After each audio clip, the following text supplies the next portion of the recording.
Hello,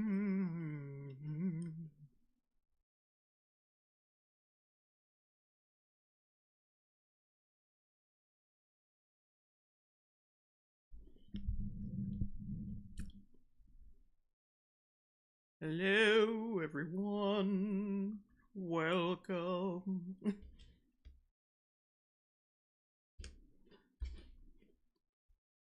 I'm gonna let y'all pile in a little bit. Joey Joester, hey yo, what up, Miss Longbone? Hello. Juan Wick, hell yeah, Jay streaming not on a Tuesday. I usually stream on a Tuesday? Well, fuck. If I'm doing that, I don't. It's not intentional. Queen of Games, I mean, I just realized YouTube unsubscribed me from your channel. No wonder I didn't get any notifications. I don't know what's up with YouTube.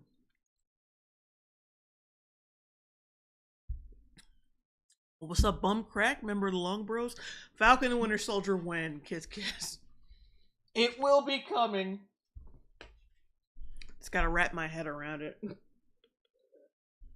Billy F, $4.99 super chat. Don't even know what this will be, and I know it'll be good.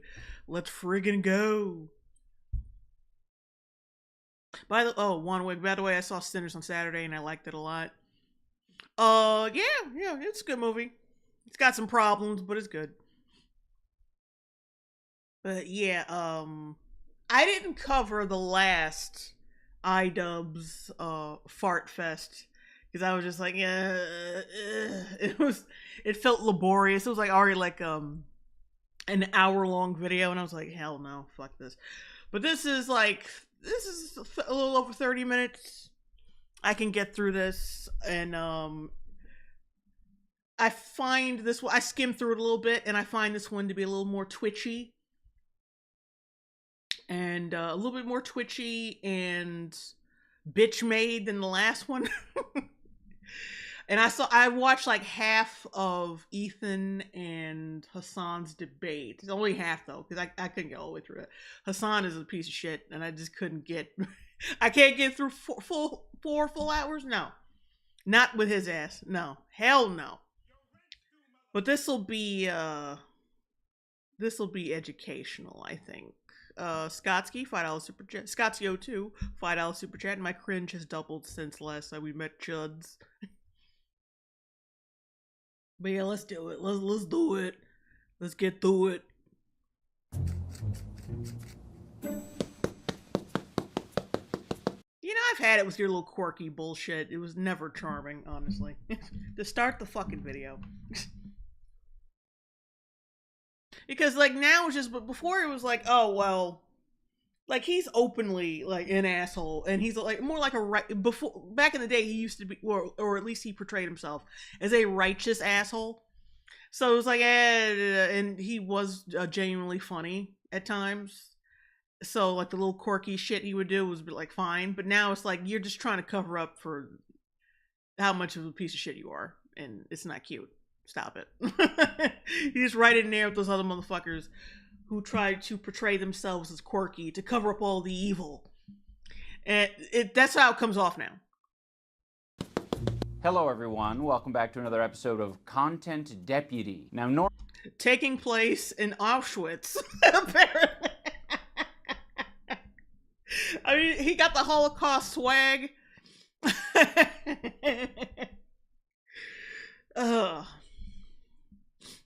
I'm just saying, he should grow some fucking hair. Normally in a Content Deputy, I would dance around in my cop outfit in the woods, but this video isn't going to have any of that. Or hopefully none of that fucking Fortnite dancing, like in the last video. That was just a cry for help. I don't know what the fuck you thought you were doing there. You're like career, multiple kids having, tax-paying age doing that bullshit. Fanfare, we're just gonna get straight into it. I was hoping that if I made a video about Ethan, he would act like an adult and he would keep the attacks directed at me and Anissa. Why the fuck would you... Nigga, you don't make YouTube videos to act like an adult or provoke adult behavior. You make a fucking YouTube video either to be funny, to attack, be funny and attack, or be funny while attacking, or to be an asshole, to be a prick like you were. Nobody makes fucking if you do apologies and shit over the internet, you're not doing it to be sincere. You talk to him behind the scenes like a man, like a fucking grown up. If you want to be sincere, you don't make a fucking hour-long YouTube video Fortnite dancing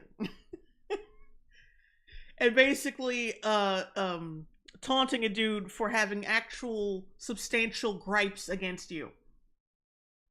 I thought you'd act like an adult about my YouTube video of me kind of yada-yadaing someone bringing CPS to your fucking house.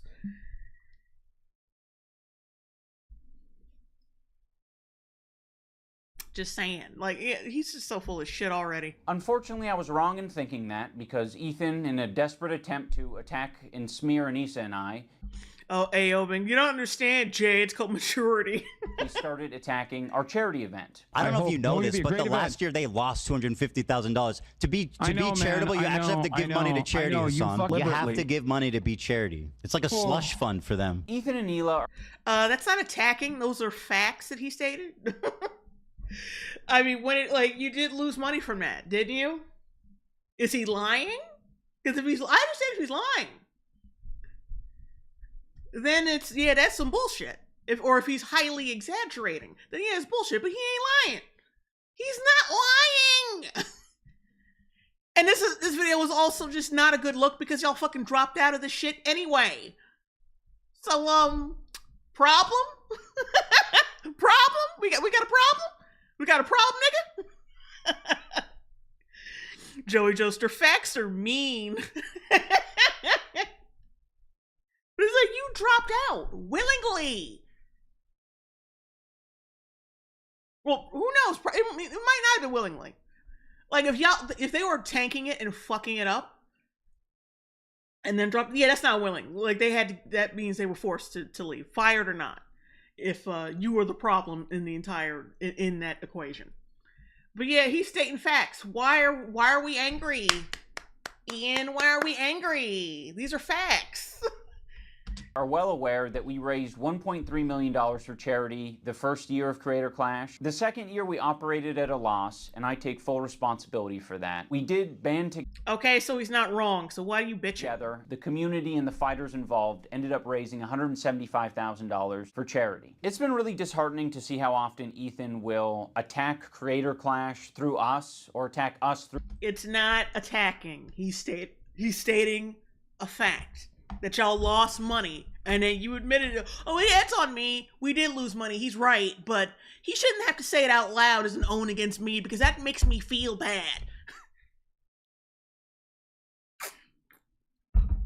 Fuck out of here, bro. You're such a bitch.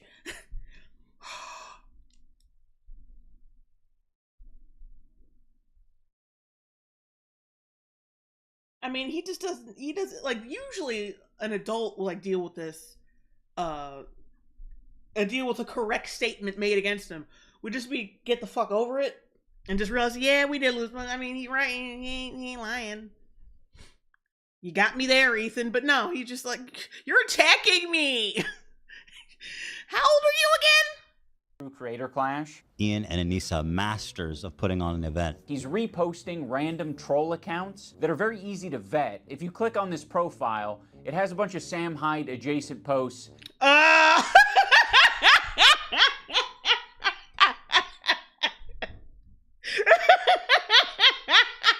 Ding, ding, ding, ding, ding.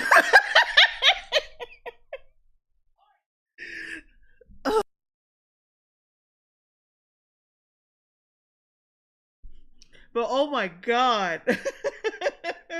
We found the trigger.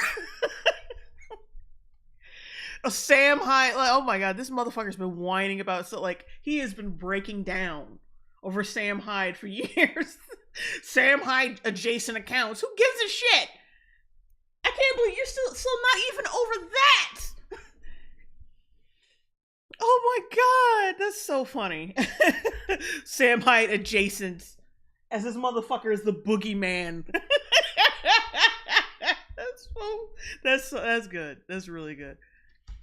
Masters of putting on an event. He's reposting random troll accounts that are very easy to vet. If you click on this profile, it has like, who gives a shit? They're so easy to vet. Like, why do you give this much of a fuck? I've been vetting, kids. I've been vetting. And I know Sam Hyde is somehow behind this. The Candy Man. Oh, when are you dropping the Sam Hyde interview? Can't wait. And this shit is from like what? Some of this is from a fucking year ago. I just please ditch that hoe for your own sake.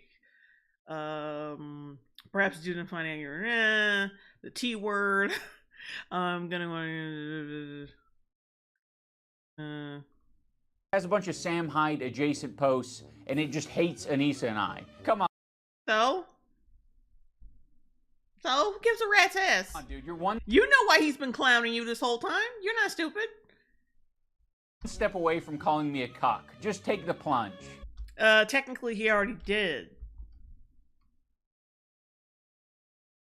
And I guess you mean Ethan.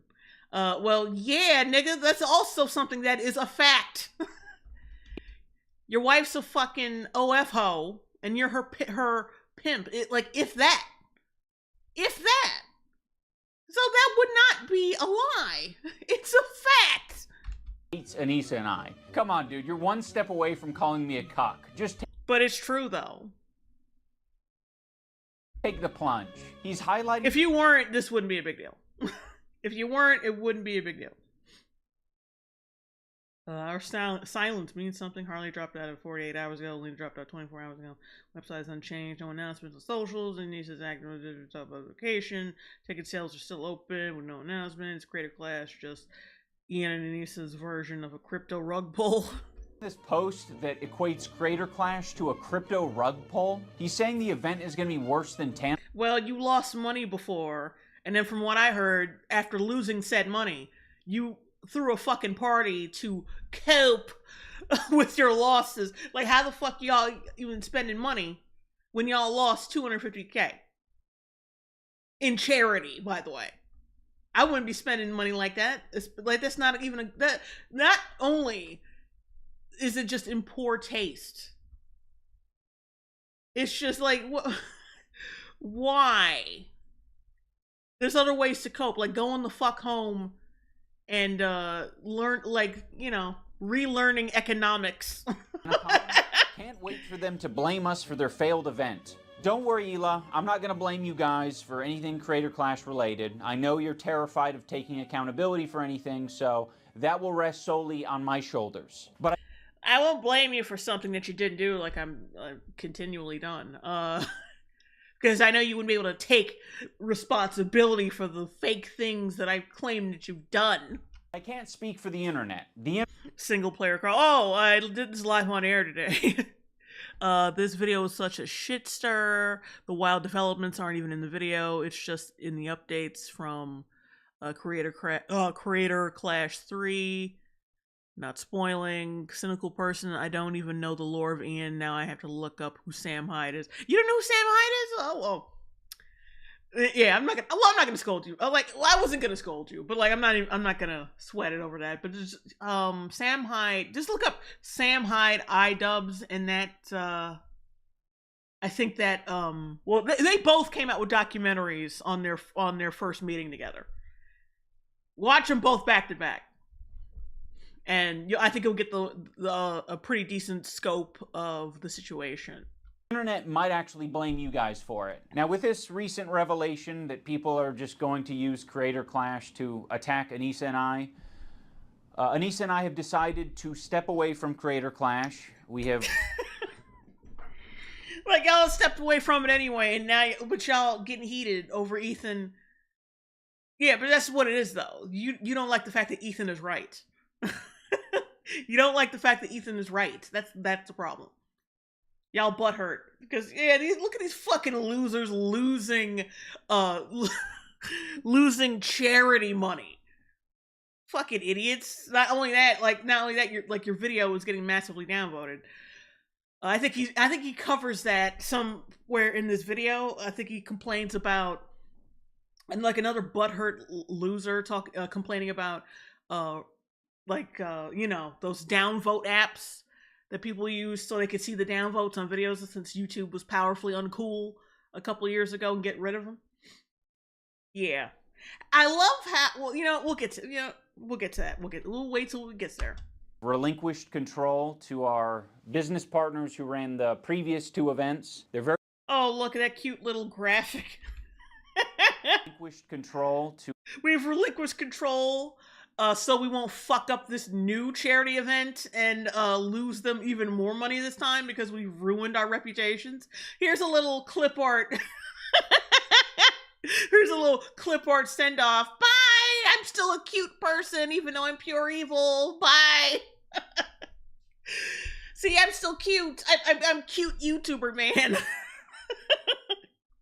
To our business partners who ran the previous 2 events. They're very capable. They know exactly what they're doing. They run events on a regular basis. The event is still happening. Anise and I just don't have any financial ties. We don't. I love how when he was talking about the new owners, or like the people who are now in control of Creator Clash, he didn't even show pictures of them. He just showed pictures of himself. Oh boy. Ownership.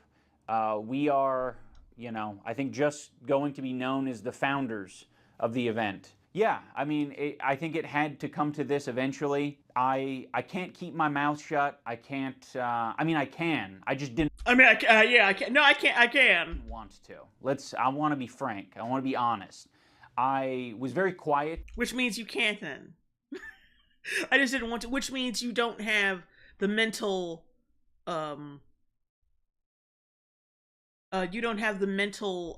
capability of keeping your fucking mouth shut for charity, which means you can't keep your mouth shut.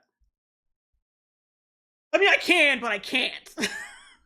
You're a little boy. You're a child. During the second Creator Clash, because I was afraid of how that would impact other people. This year I said I'm going to do something different. I'm going to fight back if someone's trying to attack me. So that's what I did. I have to fight back against the truthful claims that I lost charity money. And now I've realized, I can't really have my cake and eat it too. It's either you're gonna talk shit like a foul beast on the internet, or you're gonna have a charity event. It really can't be both. I'm very proud of the... And I chose talking shit over money for charity. How does you think this makes you look good, nigga? I would rather talk shit about people saying true things about me than raise money for some little bastard sick children. Fuck them. Fuck them. Doing silly little content cops like it's still 2015 is more important than cancer research, bitch. Oh boy. That's funny. Carl just sent me something on Discord about the Creator Clash thing. We'll get to that in a second. I just want to keep going with this, get a little further. Creator Clash. It's still happening, June 28th. I'm just not going to be involved in it. Please. Good, because then we'll actually make money. For the love of God, support this event. They're not, I think even with them a part of, away from it, they're probably not going to, probably aren't going to support it like they did before. That's just me though. I might be off base. But I think the damage is already done. I feel like in some ways I'm like cutting off an arm so that I could escape the bear trap, and so I can fight. Well, that's a bad analogy. Single player Carl, save it for the end. It'll be funnier. All right. You guys get it. We've already told all the fighters, and it seems like most people understand that this is the best move. If the previous... Yeah, of course they do. Because they want to make money! Content cop was entertaining to you, or this video is entertaining, or you like the message, the best thing that you can do for me is to support Creator Clash. Buy a ticket, buy a pay-per-view ticket, an in-person ticket, or donate to the fundraiser. I just want to see this event do well. You know, I didn't try this shit because I thought I was going to be a good boxer. I didn't think I would be an awesome event organizer. You certainly were not that. You were neither. Jesus. Can't organize an event, and you can't take a punch worth a damn. Like, you're useless. You're useless, man. And, you know, now I'm finally back to where I started, which is making fucking content cop videos. Go where? No, well, actually, you chose to do that because you wanted to start a petty beef instead of raising money for charity. And also, you could be doing those documentaries that, like, that. There was a period of time, a short period of time, where he was doing documentary videos. And that fell through because, once again, your ego got bruised, and you couldn't do that shit anymore. So it's like everything that he has failed as because his fucking ego got bruised. Which is like, damn, like, ugh.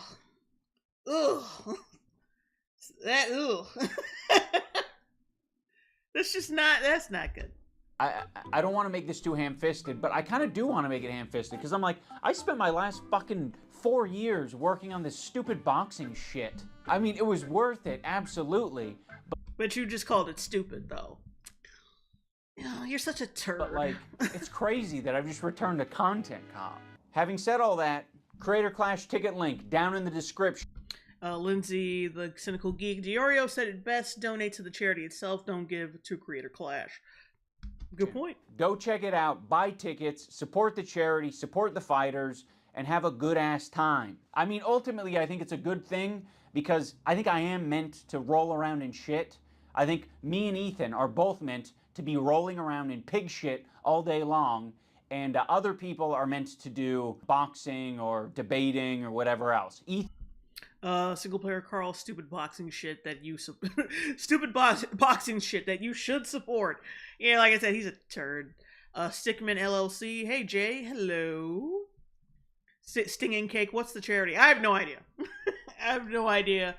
Funny how the charity is not being mentioned, just the fucking event, and iDubbbz bullshit.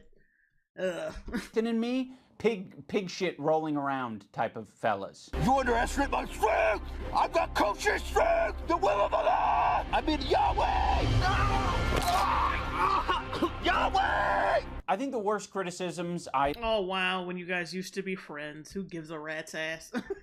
labeled at Ethan is that he's a bad boss, a tyrant of a boss. I just implied that he was being taken advantage of by people either in hhis community or outside of his community, and how the fuck you go and criticize somebody for how they manage shit and you lost $250,000?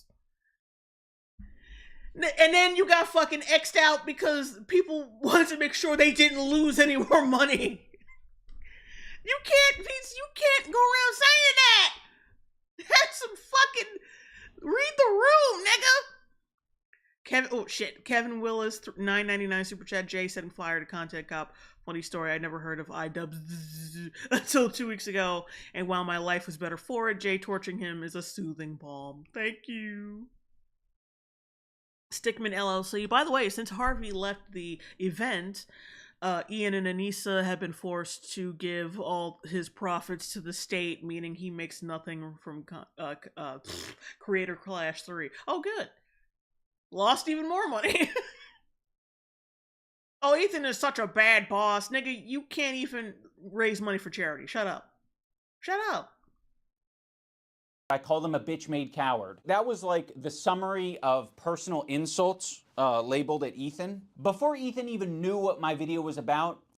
Oh, single player Carl. The organization is Stand Up to Cancer. Oh, okay, I figured that. Okay. He was already framing me as anti-Semitic. But he's like, no, actually, Ethan, the fucking Jew bag. Fuck this Jew bag Zionist baby killer, guys, right? I don't know if that's what the video is. I'm one of you. I fucking hate Jews too, guys. Let's get after it. Israelis have no right to defend themselves, actually. All Israelis are settled. Just like, here's the thing. Yeah, Ethan may be off base, he may be exaggerating or whatever, but see, you could at least Like, if I know I have friends who probably don't like Jews, I'm not gonna fucking insert myself into their drama with somebody else who they're throwing anti-Semitic, throwing anti-Semitic bullshit at. I'm not gonna insert myself into that because it's not my fucking business. But then again, I wouldn't be friends with people who take, who would be that fucked up. But whatever. That's just me. Broken Cornholio, $5 super chat. Rolling Reddit big shit. Not everything is your marriage, right, Ethan? Damn.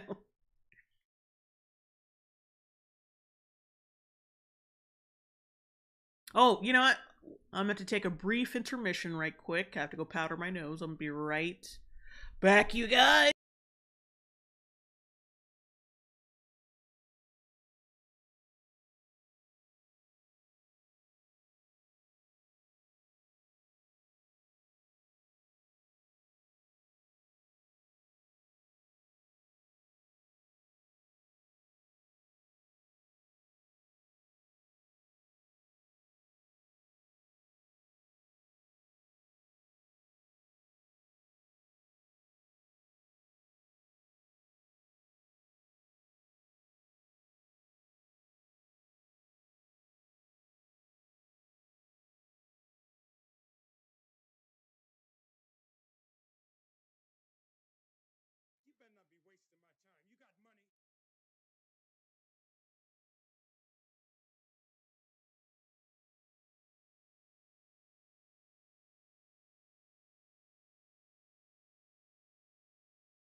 All right.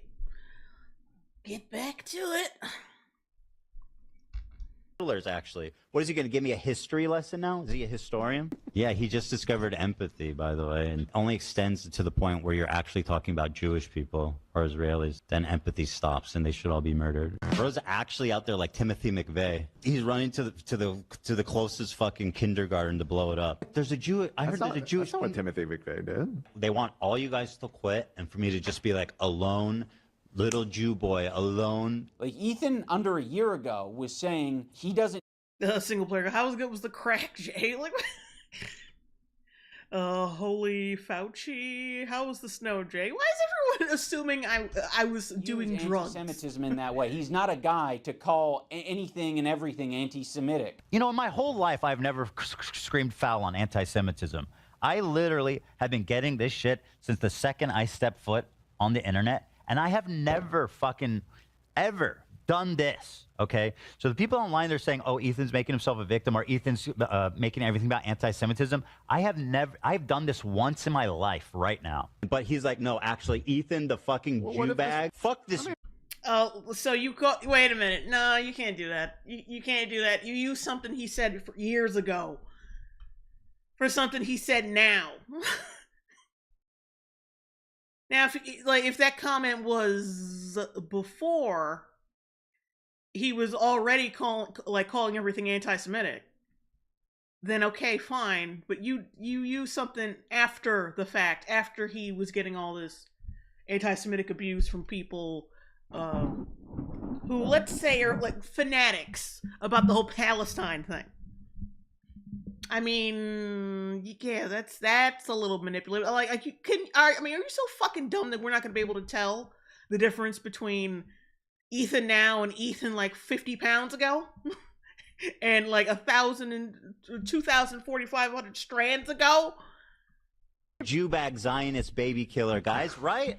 I don't know if that's what the video is. I mean, I get that he's scared and offended, but this was the whole fucking point of my video, Ethan. I was saying that you shouldn't be doing this. It led to me making this video in the first. Stop pointing out that my friends are anti-Semites. You're ruining my friendship with these anti-Semites. Neem, $2 super chat, iDubbbz, loves Hassan's Diddy Party, Pike, loves Hassan Diddy Party Piker. I mean, well, yeah, he was in his video, so. First place, you were triggered by this CPS harassment thing. You're...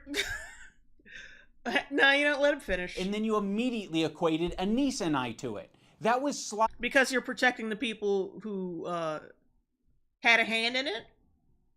Or encouraged that shit? I mean, there's literally footage of one of the chicks that was involved in this shit, like it was hanging out with you, who basically was egging on that shit. I mean, like, oh, what, you're being so sensitive about the government being used to harass you and your children. Like, triggered much? Like, he's trying to bring back that old iDubbbz shit. Like, oh, you're so triggered over fucking CPS almost taking your fucking children away. I mean, like, come on, Ethan. Come on, Ethan. Get it together. Stop being so triggered. Person man guy, triggered that we falsely called CPS and harassed you. Yeah, we're like, God forbid a man feel bad about his children nearly being taken away. That's, you know, Absolute Zero Kukakami, $5 super chat. Jay Longbone doesn't do crack. She just had to drop a nice sloppy shit. You're all disgusting. Sloppy, and that was horrendous, and it was horrendous for us.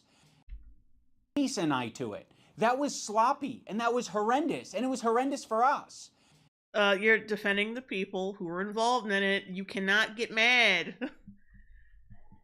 You can, and plus, you didn't really address the CPS thing at all. Like, you didn't even acknowledge it in the last video. So I don't know why the fuck you want to call it out. You want to talk about it now. And the only time, and you talk about it to frame yourself as the victim, and like he should get over it. Okay, it happened. I am defending the people who were kind of involved in it. Yeah, but just get over it, Ethan. Stop being so triggered. You know how much your CPS visit hurt me? Do you know how much that shit hurt me? And now you're doing it again. I'm gonna watch it live. Should you? Yeah, I mean, I don't care. But like, why? I just don't think. I feel like you're gonna get really emotional and say something you regret.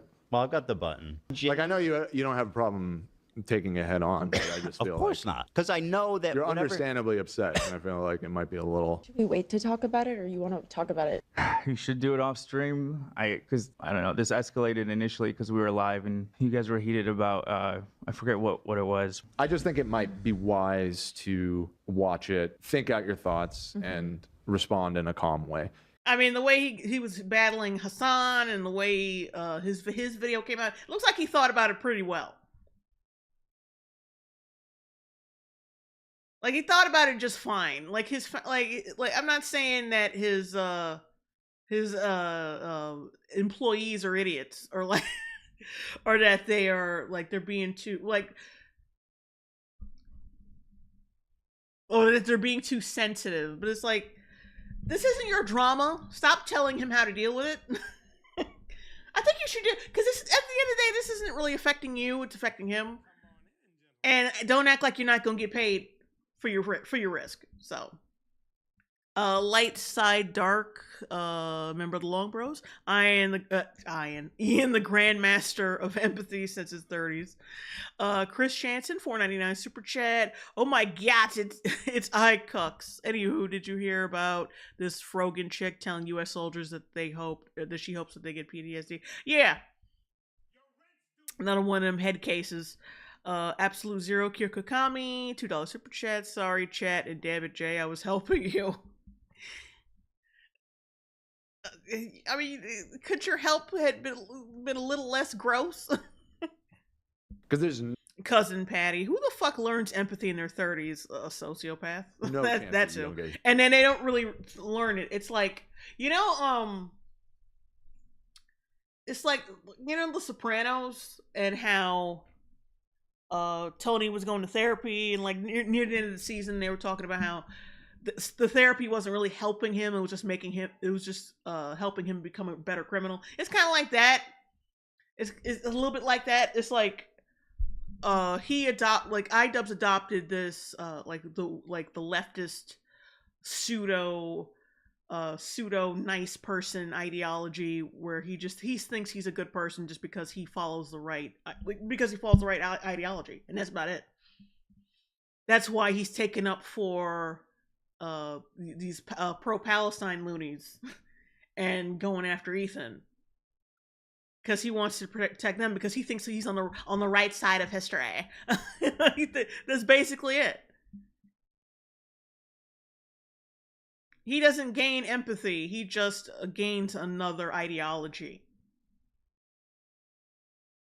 heated. I don't need to fucking pre-watch this. I don't need someone else to hold my hand through it. Like, I'm ready to take on anything that these people have to say about me. He's like, no. I mean, yeah, plus it's kind of patronizing to say that because he already had his kids almost taken away. I think he can handle a fucking video. I think it's fine. It's fine. Like I said, Ethan, I don't like Ethan either. All right, but when you start sending the government after people and their kids, that's when it's like, nah. I think him just ranting online and making videos is mild compared to what he should be doing. No, actually, Ethan, the fucking Jew bag. Fuck. Suing, possibly, and YouTube, I am not encouraging violence. I am not encouraging. I'm just a hypothetical, just a fleeting thought, a joke, mostly. But if he's lucky, he doesn't live near not iDubbbz specifically, but all the people who are involved in that shit, and is not just having people knock the fuck out. Like ding dong, bing, and they're just walking the fuck away. People are lucky. This is just the internet. People don't realize how lucky they got it, where they can just talk all this shit. They can send the government to your house to fuck with you, and the most you'll get is probably a fucking expose on YouTube. when you really should be getting knocked the fuck out. Like, honestly. Chris Jansen, $4.99 super chat. And then Ian shoots Ethan in the face because he thought he was an Iraqi insurgent. I mean, empath. This Green Star, yeah, I'm not encouraging. I'm not encouraging. I'm just saying, usually in these situations, what would happen, like, I'm just predicting what usually would happen in retaliation for something that fucked up is to, like, just slap someone, like, to knock somebody the fuck out. Now, I'm not saying shooting. I'm not saying shooting and, like, just knocking them the fuck out. Danny K music, she's out of line, but she's right. Zionist baby killer, guys. I'm one of you. I fucking hate Jews too, guys. You attacked us, so I attacked back, and now you're acting surprised and shocked, and you're doing it all on your podcast live. So now... When did he act surprised that you were a piece of shit? I don't remember Ethan ever acting surprised. Whatever. Carlito, we're starting to come up on the points that need context from details deliberately left out of the video, so I'm poking to call in. Oh, Lord. All right, hang on a sec. Let's get there first. You reacting live is you having an emotional reaction and seeing things that honestly are scary. I just said I vented about them not defending me. What the fuck is he like? He's actually losing his shit and I just can't believe it, dude. Should call him up. So go fuck yourself. I agree. Fair weather friends who are so happy to. Yeah, he is venting. Who cares? Did you? Are you gonna come to his defense about how people were talking shit about him, and then it ended up with a CPS visit? You can't talk shit about this and not take a good long hard look at your fucking friends. You can't do that. What the fuck you doing? Oh, but you're venting to 20k viewers. Like, who gives a fuck? The last time one of your friends vented to their number of viewers, he almost got his fucking kids taken away. See, I'm still stuck on that because that right there is the only important issue. That right there. After that, as soon as you like diminish that or try to hand wave that shit, like, yeah, you're gonna be his enemy. Like, what the fuck? Yeah, you hang out with these motherfuckers. You will defend and dismiss their fucking actions. The fuck? Oh yeah, he is trying to call me. Now I'm feeling my phone buzz. No name $9.99 super chat. You think that the Destinies, Hassans, and the like of this platform will ever actually lose their cultish following, admit wrongdoings, and enter actual obscurity, or is all lost? Oh, I hope so. Especially Hassan, because he's basically a terrorist supporter. That's not even in question. The motherfucker's a terrorist supporter. I think I think there's the thing about Hassan. I think he's so fucking dumb. He doesn't realize he's a terrorist. He's a terrorist supporter. Like, he's not smart or street smart enough or savvy enough to understand that people die in these situations. Or like or people die at the hands of the people that he fucking supports, and that this war is like serious. But like, I think he's got indoctrinated like a lot of other fucking people, and he's just so fucking stupid. He does it like and out of touch and privileged that he just doesn't get it. He really just doesn't get it. And I'm not saying he's not vindictive, because that's not what I'm saying. He's just dumb. On top, like, but everything he does to defend himself, defend himself when people call him out for being a terrorist supporter, that's all vindictive shit. That's all, because when people point it out to you, like, yeah, and this, you dumb shit, like, this is where you're fucking up, and then you dismiss it, like, no, I'm not in trouble, like, I'm good, I'm fine, like, yeah, then you're being vindictive. Oh, shit. Hang on, guys. I'm trying to scroll through this. Chat sometimes is like real fucking wonky when you're trying to read super chats. Neem, $5 super chat. Tony Montana was a 1980s drug lord who killed a lot of guys. Even he didn't target kids. Doing that to Ethan was evil. 100%. Chris Chanson, $4.99 super chat. Man, can we just send all these people to Palestine? Maybe not Ethan, but everybody else. Also, random question, but have you seen Sinners? Yeah, I've seen it. It was pretty good. Like I said, it's pretty good, but it has problems. I think I might review it one day. I have to sit down and really concentrate on writing notes for this film because there's a lot of stupid shit in there, despite it. Like, people are, like, praising it like this is a like Ryan Coogler invented film. Like, he invented movies. He invented IMAX, he invented all this shit, and it's like the overpraise is annoying. Like, saying it's a good movie, I'm fine with that, but like saying it's like the second coming of film just because he made Black Panther is fucking it's annoying. Ranger Boo, $2 super chat. Anissa is the definition of a succubus. True. My fucking phone is still like, this is what I like about Discord, right? Like, people will call and they'll stop calling, but the phone won't stop fucking buzzing. Like, it's still buzzing. I'm sure Carl has stopped calling by now. Oh no, it's okay. Wait, I gotta link up with him. Hang on. Single player Carl, chat, Donos delaying Jay's ability to connect me to the call. Oh, just stop whining, nigga. I'm coming. Oh, let me get on this. Okay, it was still buzzing because the call was actually still on. So that's on me. Phone size ready. Sinners was a 6 out of 10. All it did was make me want to watch From Dusk Till Dawn again. And Demon Knight. And Demon Knight. I think it steals... not steals. I didn't mean to say that. I think it borrows more themes from that than it does from Dusk Till Dawn. It kind of takes From Dusk Till Dawn... From Dusk Till Dawn's framework, like its foundation, the plot foundation, but it doesn't but like when it comes to themes, the theme of like seductive evil, I think they get that more of that from Demon Knight. Don't worry, but yeah, I'm gonna talk about it. All right, let me get this nigga on. Turn on my Discord audio. Boom. Let's get this nigga in here. Yo, what up, nigga? Okay, wait a minute. You're not entirely on yet. I got to program this. All right, I think you're ready. Okay, so there are some details in the story that are not in either of the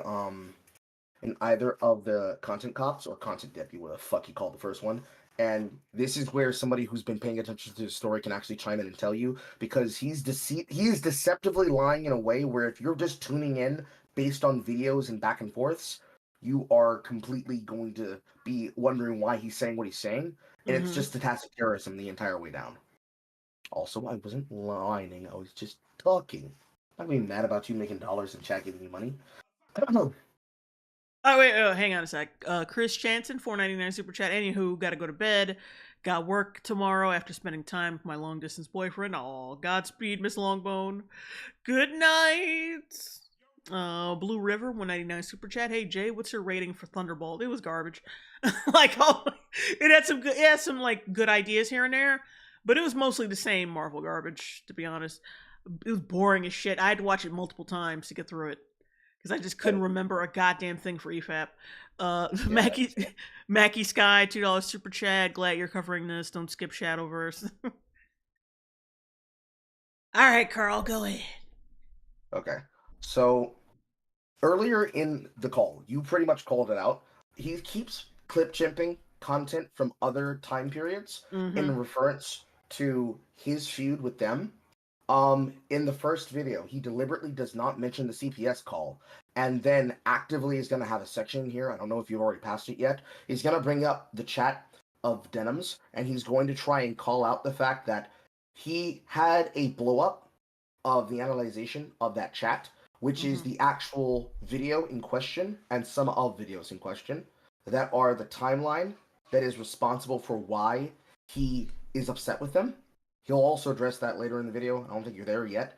But so far, every clip chimp that he's done so far to bring up anything in context to him is out of context or is directly a clip chimp out of time, where he's bringing up what had happened before the content cop that he dropped specifically on the time that they were on the when they were on the H3 podcast. So when Dan with ribbon in his hair is saying that, wait, no, it was not Dan, it was AB, the husband of Lena, who was the fighter who dropped out alongside Epic Mealtime, Harley Morenstein. When he mentions you got upset, this happened because you were frustrated when you were live, he dropped the first content cop while they were on camera, specifically to piss Ethan off and to trigger him into making a crash out response. And when he did not crash out and said, I'm going to watch it live tomorrow, he watched it live tomorrow, and that was the lead-in into the Hassan debate. And he dropped this post-Hassan debate as a cope to hope to try and relitigate the absolute shellacking that Hassan took for 5 hours straight. Yeah.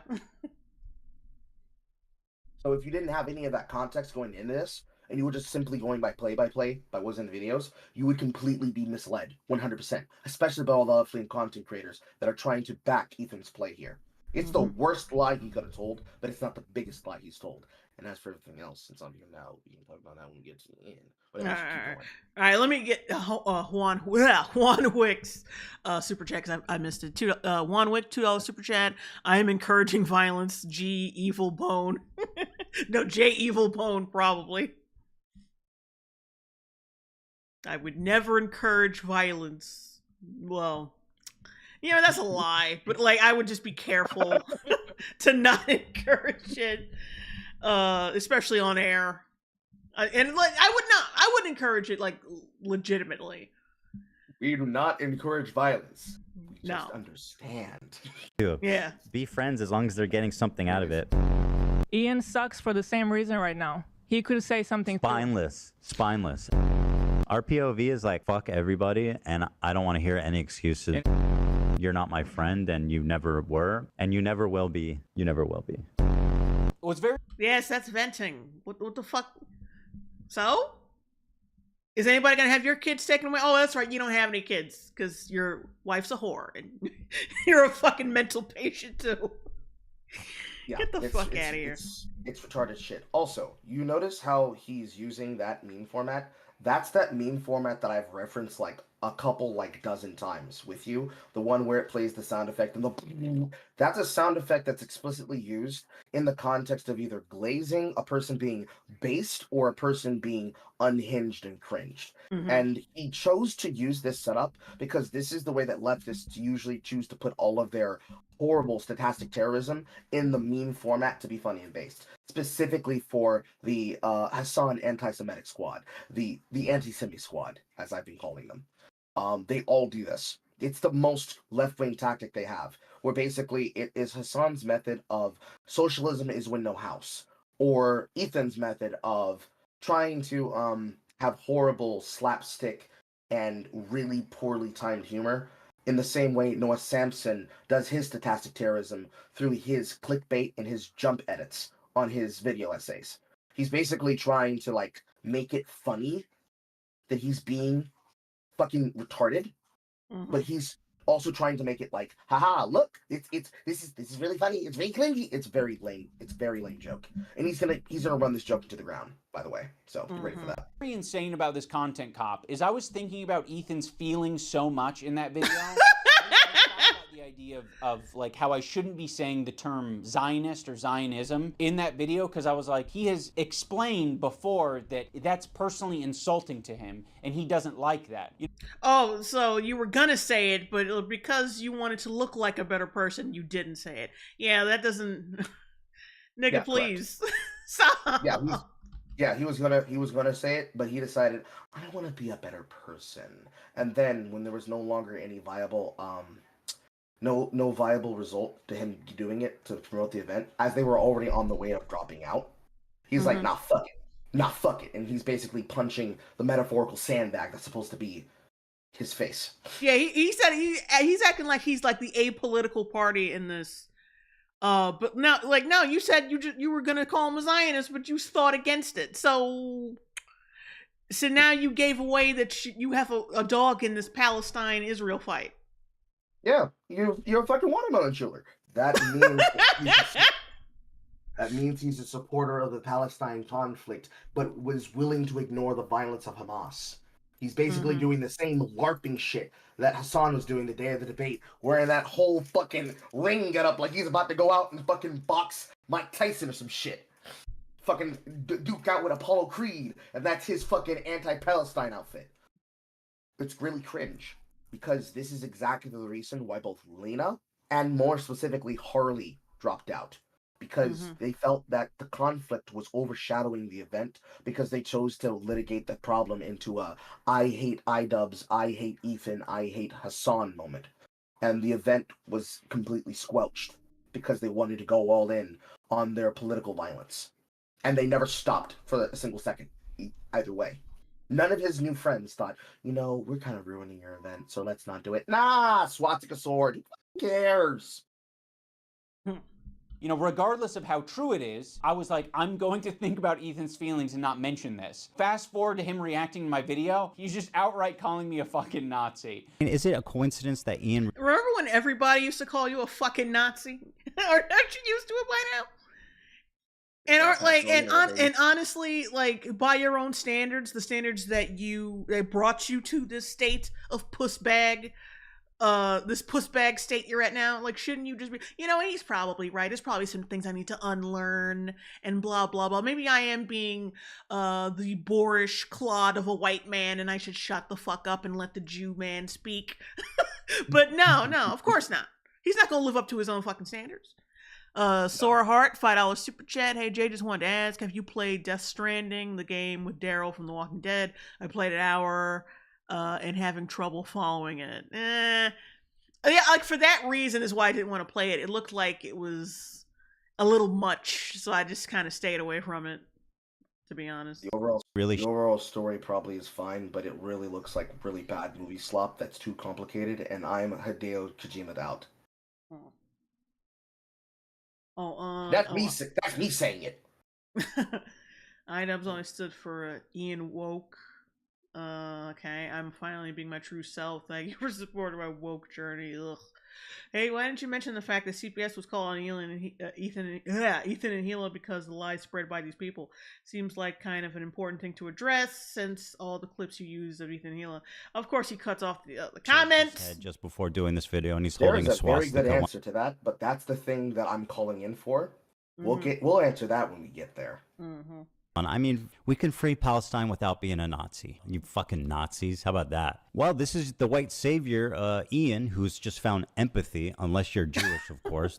Ethan, people are allowed to shave their head and not be called anti-Semitic. I mean, if you're going to critique his podcast... Yeah, because that's the problem he has. You shaving your head and not supporting people who harass him because he supports Israel. Oh, and also wearing a Free Palestine ribbon while supporting these people. Like, you're a fucking loser. Or be pissed off that he personally insulted you. Kids. Even that is enough. Knock up your wife. Half a man. Called anti-Semitic. It's fucking crazy. Now, I don't want to talk about Hassan's sword. I don't want to talk about Hassan's sword hilt because Ethan himself basically admitted already multiple times he doesn't think any of us did that intentionally. And he would be right. Do I think any of them actually wanted to put a swastika in the photo? No, no. I don't actually think that. The chances that they did on purpose is close to zero, right? So I'm not accusing them. I picked up a random sword in Hassan's room that was laying around. That could be the end of the discussion. You don't actually need to debate Hassan about the Nazi sword, as people have been calling it. It's actually just a Bankai from Bleach. It's the least useful talking point because this is exactly what many of us predicted. He was going to pivot and deflect this accusation by just saying, "Oh, you know that this is bullshit because you know that I'm not a Nazi. You just guys use that as use as a talking point. It was optics. That was all it was for." And yeah, but you know that Hassan chose to refer to it that way, and he does not actually understand what it is. He just knows it's a piece of memorabilia. Bangai Zangetsu, yeah, from Nene in the chat. They brought it up because when you were in his house and you were using it, you specifically reached for it because you thought it'd be really funny in the moment. So even you signal boosted there, knowing that it would probably annoy based on what would be optically, what would create the most damage, right? If you put it in point scaling, I use this sword and I'm in front of the picture. This is 1,000 Jew points. 1,000 Jew points to piss off Ethan. Like, come on, you know it's dumb, but most of the internet, instead of recognizing that, they went the way that would be useful for him to deflect, and therefore it's not useful as a talking point. Completely fucked. No name, $4.99 super chat of what Carl said. Ian's new relationship with Hassan and his crew reminds me of Mouse and Alice from Batwoman. No, a Batwoman reference, no. And then as soon as he's not useful to them anymore, they will get rid of him, like Alice did. We don't need you anymore, white boy. The sword hilt. He left the it up. decision making If of it was a person mistake, he could have who I deleted am it. not. But I'm not going to delete the photo because that would be indulging in your weird anti-Semitic fantasies. We can free Palestine without being a Nazi. You fucking Nazis. How about that? I'm done being nice to Ethan. I gave it a chance. Also, like, Nazi just isn't the correct word. Because, like, Nazis and Middle Eastern people hate Jews differently. Yes, they do. Yes, they do.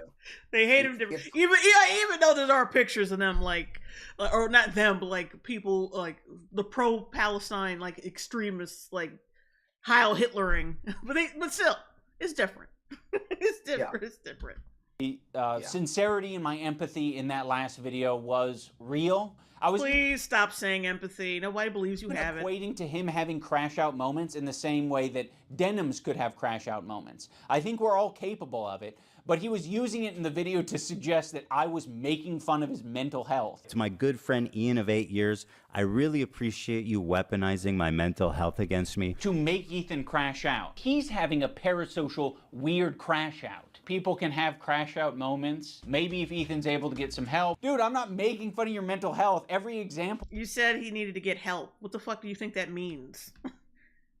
You just meant that I thought he should go to a therapist and get help. No, you were playing on his fucking psychopathy and trying to make him trying to make him crash out. That's what you were trying to do. Remember, Ian has empathy now. Was me basically saying that other people are trying to affect. He has the ability to be sympathetic towards minorities. You're not doing it because you're trying to be more sensible. You're using it so we can optimize your racism. It's understandable that you're going through this right now, Ethan. We all go through this. To characterize anything I'm doing as crashing out, that I need help, that I need to get some kind of treatment, is cruel and pathetic on a level I didn't think he would ever be possible of doing. Every fucking example that you tried to smear me with was me actually pointing to something else that could be affecting you. I mean, everybody pointed that out when the video came out because nobody's fucking stupid. People's like your new ideology, your new like empathetic self, your fucking political leanings, it all fucking culminates into one big into one douchebag, which is you. And it, like, it's not out of the realm of possibility that you were trying to egg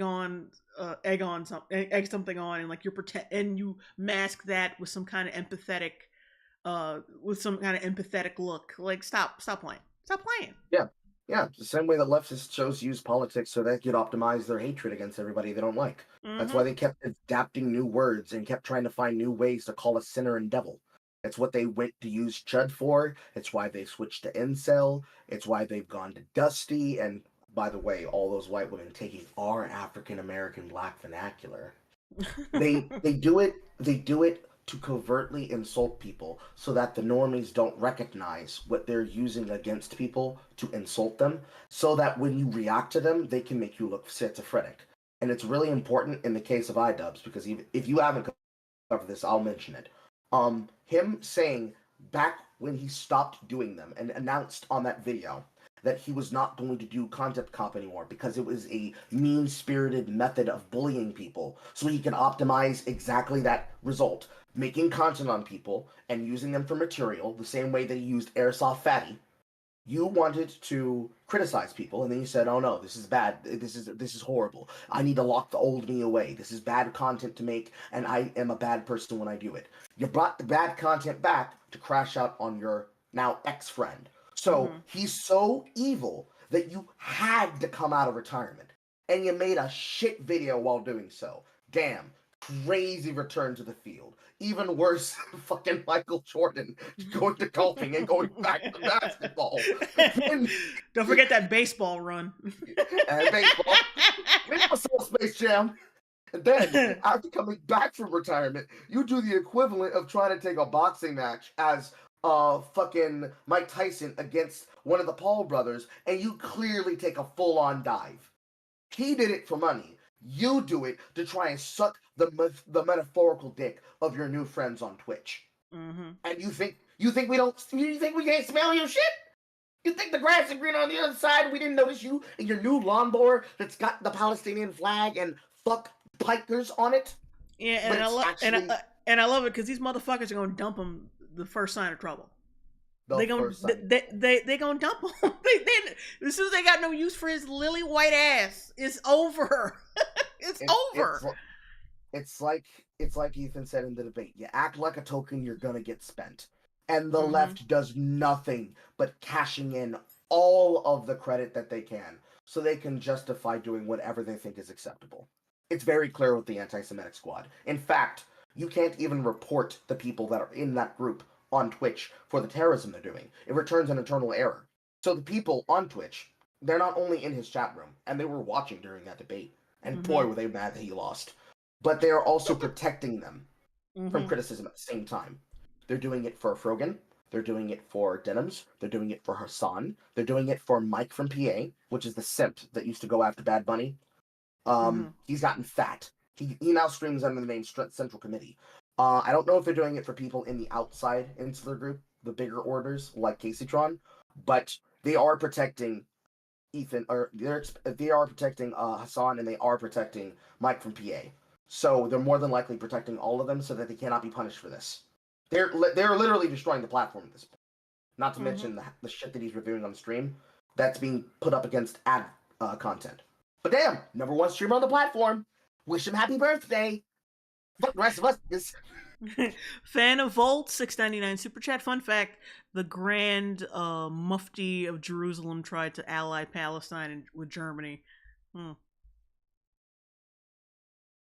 To be honest, I kind of don't care about the Palestine-Israel thing because it's the Middle East. This has been happening for so long. It's like the only way you could possibly care if you were directly connected to one of those two places. Yeah.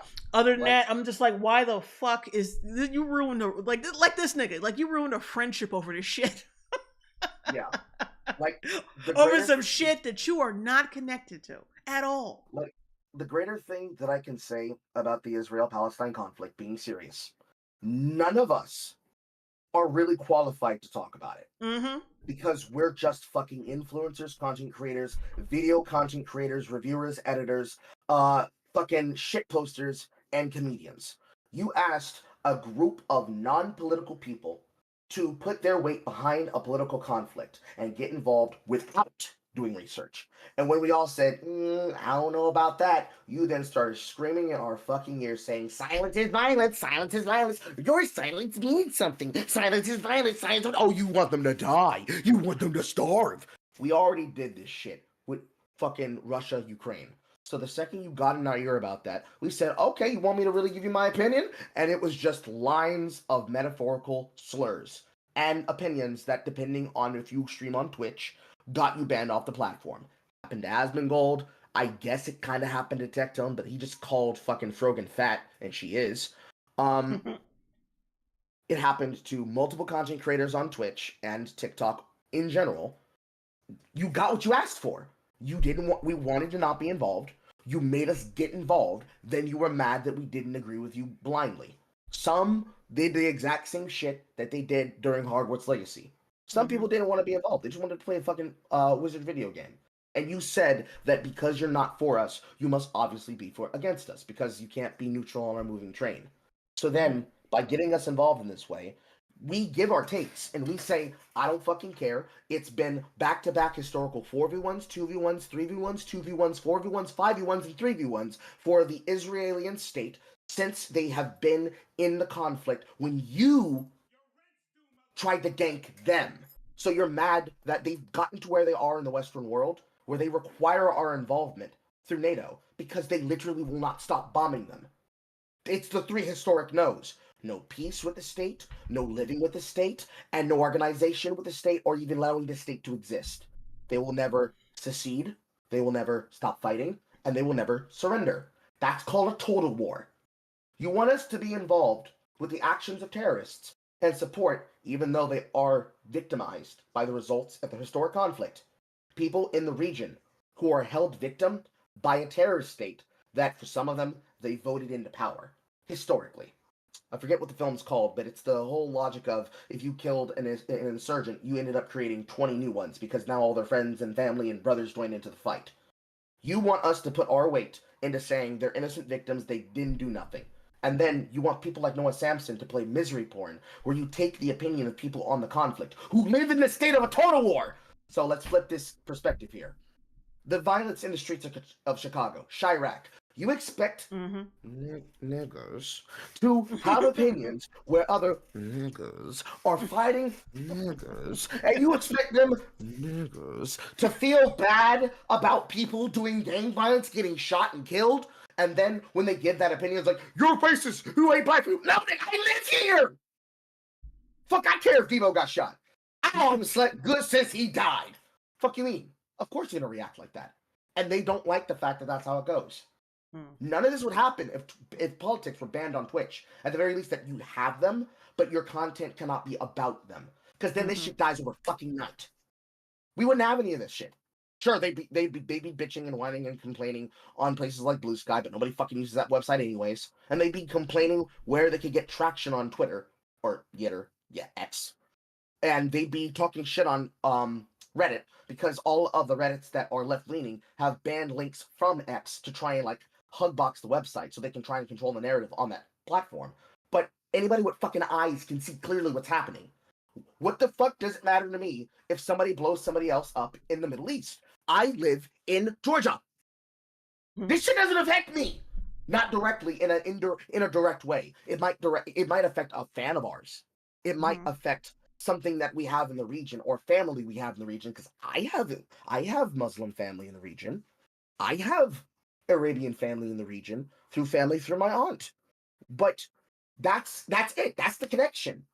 You can't make me jump in just because you want to shame me. You try to shame me, I'ma mock you to your face. If that makes me anti-Semitic, well, Allah Muda, I don't know what to tell you. God is good. All right, let me read this super chat. Bonesaw is ready. $5 super chat. By the way, Amazon has been on the BDS list since 2021. Yet for some reason, it's cool for pro-Palestine streamers to use their services.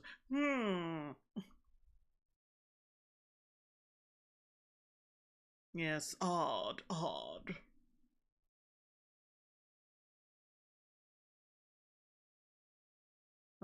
okay. Let's Even brought up continue. the clip of me saying, if you get help. We all need help. Everyone on this planet needs help. I don't...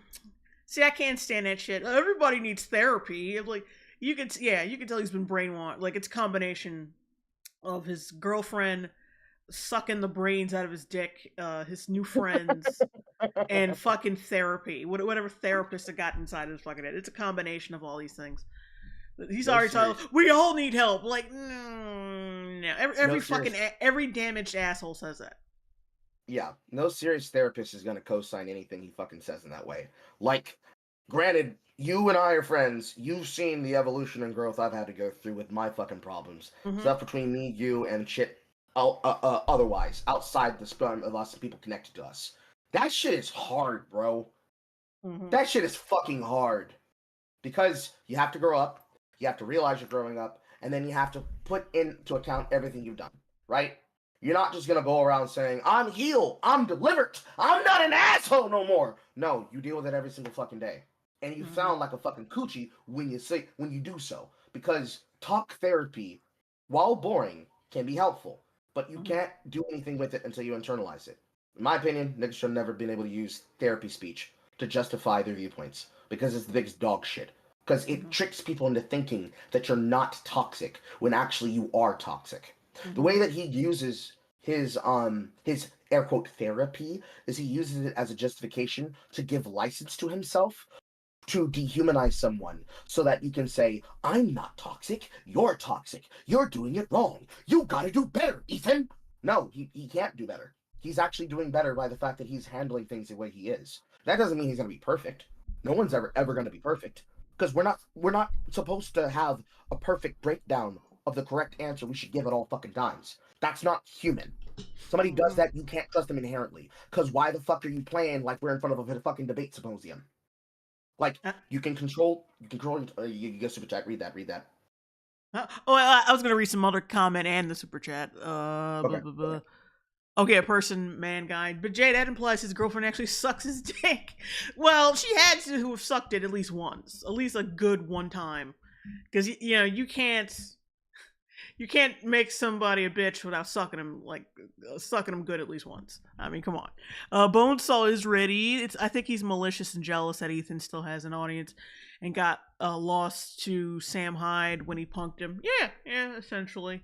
I think he has always had like an ego problem. I think being like one of the biggest YouTubers on the platform years ago got to his head, and he had a breakdown from that. And this bitch was all up in his ear, giving him affirming words and shit when she didn't really mean it, and yeah, and then like steered him towards the man he is now. So yeah.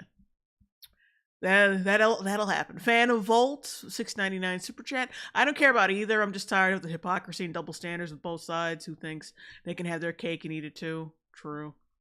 100%. But yeah, like you cannot expect people to rehearse their conversations and have the perfect answer at all times to give in every situation, because that's not how life works. And even when a person does practice that, like I could practice that, that's because my job is talking. Most of the time, it's talking and reacting. So what the fuck? What do you mean? Because then, if you ever are healed and you use the strategies as intended, somebody who knows what the speech looks like, but then weaponizes that language, now takes your health and now twists it against you, and you're gonna crash out because you know that they're doing it, which is half the goddamn problem of attacking his sanity to begin with, anyways. And they'll all justify it and co-sign it because they'll all pile on. They don't give a shit about what happens to him. If anything, they want him to fucking end himself. That's what the leftists want. They want you to take yourself out of the equation. Because then that's one less person to resist them. And that's just fucking evil, if you ask me. Period. I don't care how you get it. You can wander into the jungle and go on an ayahuasca trip. I don't care how you get your help or what you define as help. Yeah, well, that's your problem, Ethan. Because Ian, there's a right way and a wrong way to get help. But if it helps you, that would be good. Because right now it doesn't seem like you're getting much help. The main being angry that people are attacking him, and like I said, like the CPS thing, he could be angry with that forever, for all I care, because you can't go around attacking people's kids like that. That's 100%. As a fucking father, he's gonna carry that forever. But he wouldn't, like, that's the part of being a man, and he doesn't fucking understand that shit. He doesn't understand that shit. He doesn't know what that feels like. So I think, yeah, and plus he's just so detached from people in general. He just does not. He's attached to ideology, not people. That's the problem. Yeah. Criticism that I was seeing online with my video. I think for everybody who's noticed this, even if they're like, Ethan is still a leftist or is still left-leaning in his politics, but is now becoming right-leaning conservative when it comes to his family. This is a level far beyond just swatting someone. The Twitch streamers collaborated together alongside Bam Panada, who was not in the original content cop, and he's not mentioned in this one either, only appears on the screen in the content referring to Denims in the chat and does not call out the fact that he was antagonizing and continued after that content cop to push antagonization on Ethan, to basically brag in his face and say, "It's only gonna get worse for you yet, buddy. I'm gonna be on your ass, buddy." Smug in the fucking camera and shit, and he's ugly as fuck, so his teeth are all fucked up and shit. Horrible. Like looking the devil in the face. Looks like a goat too.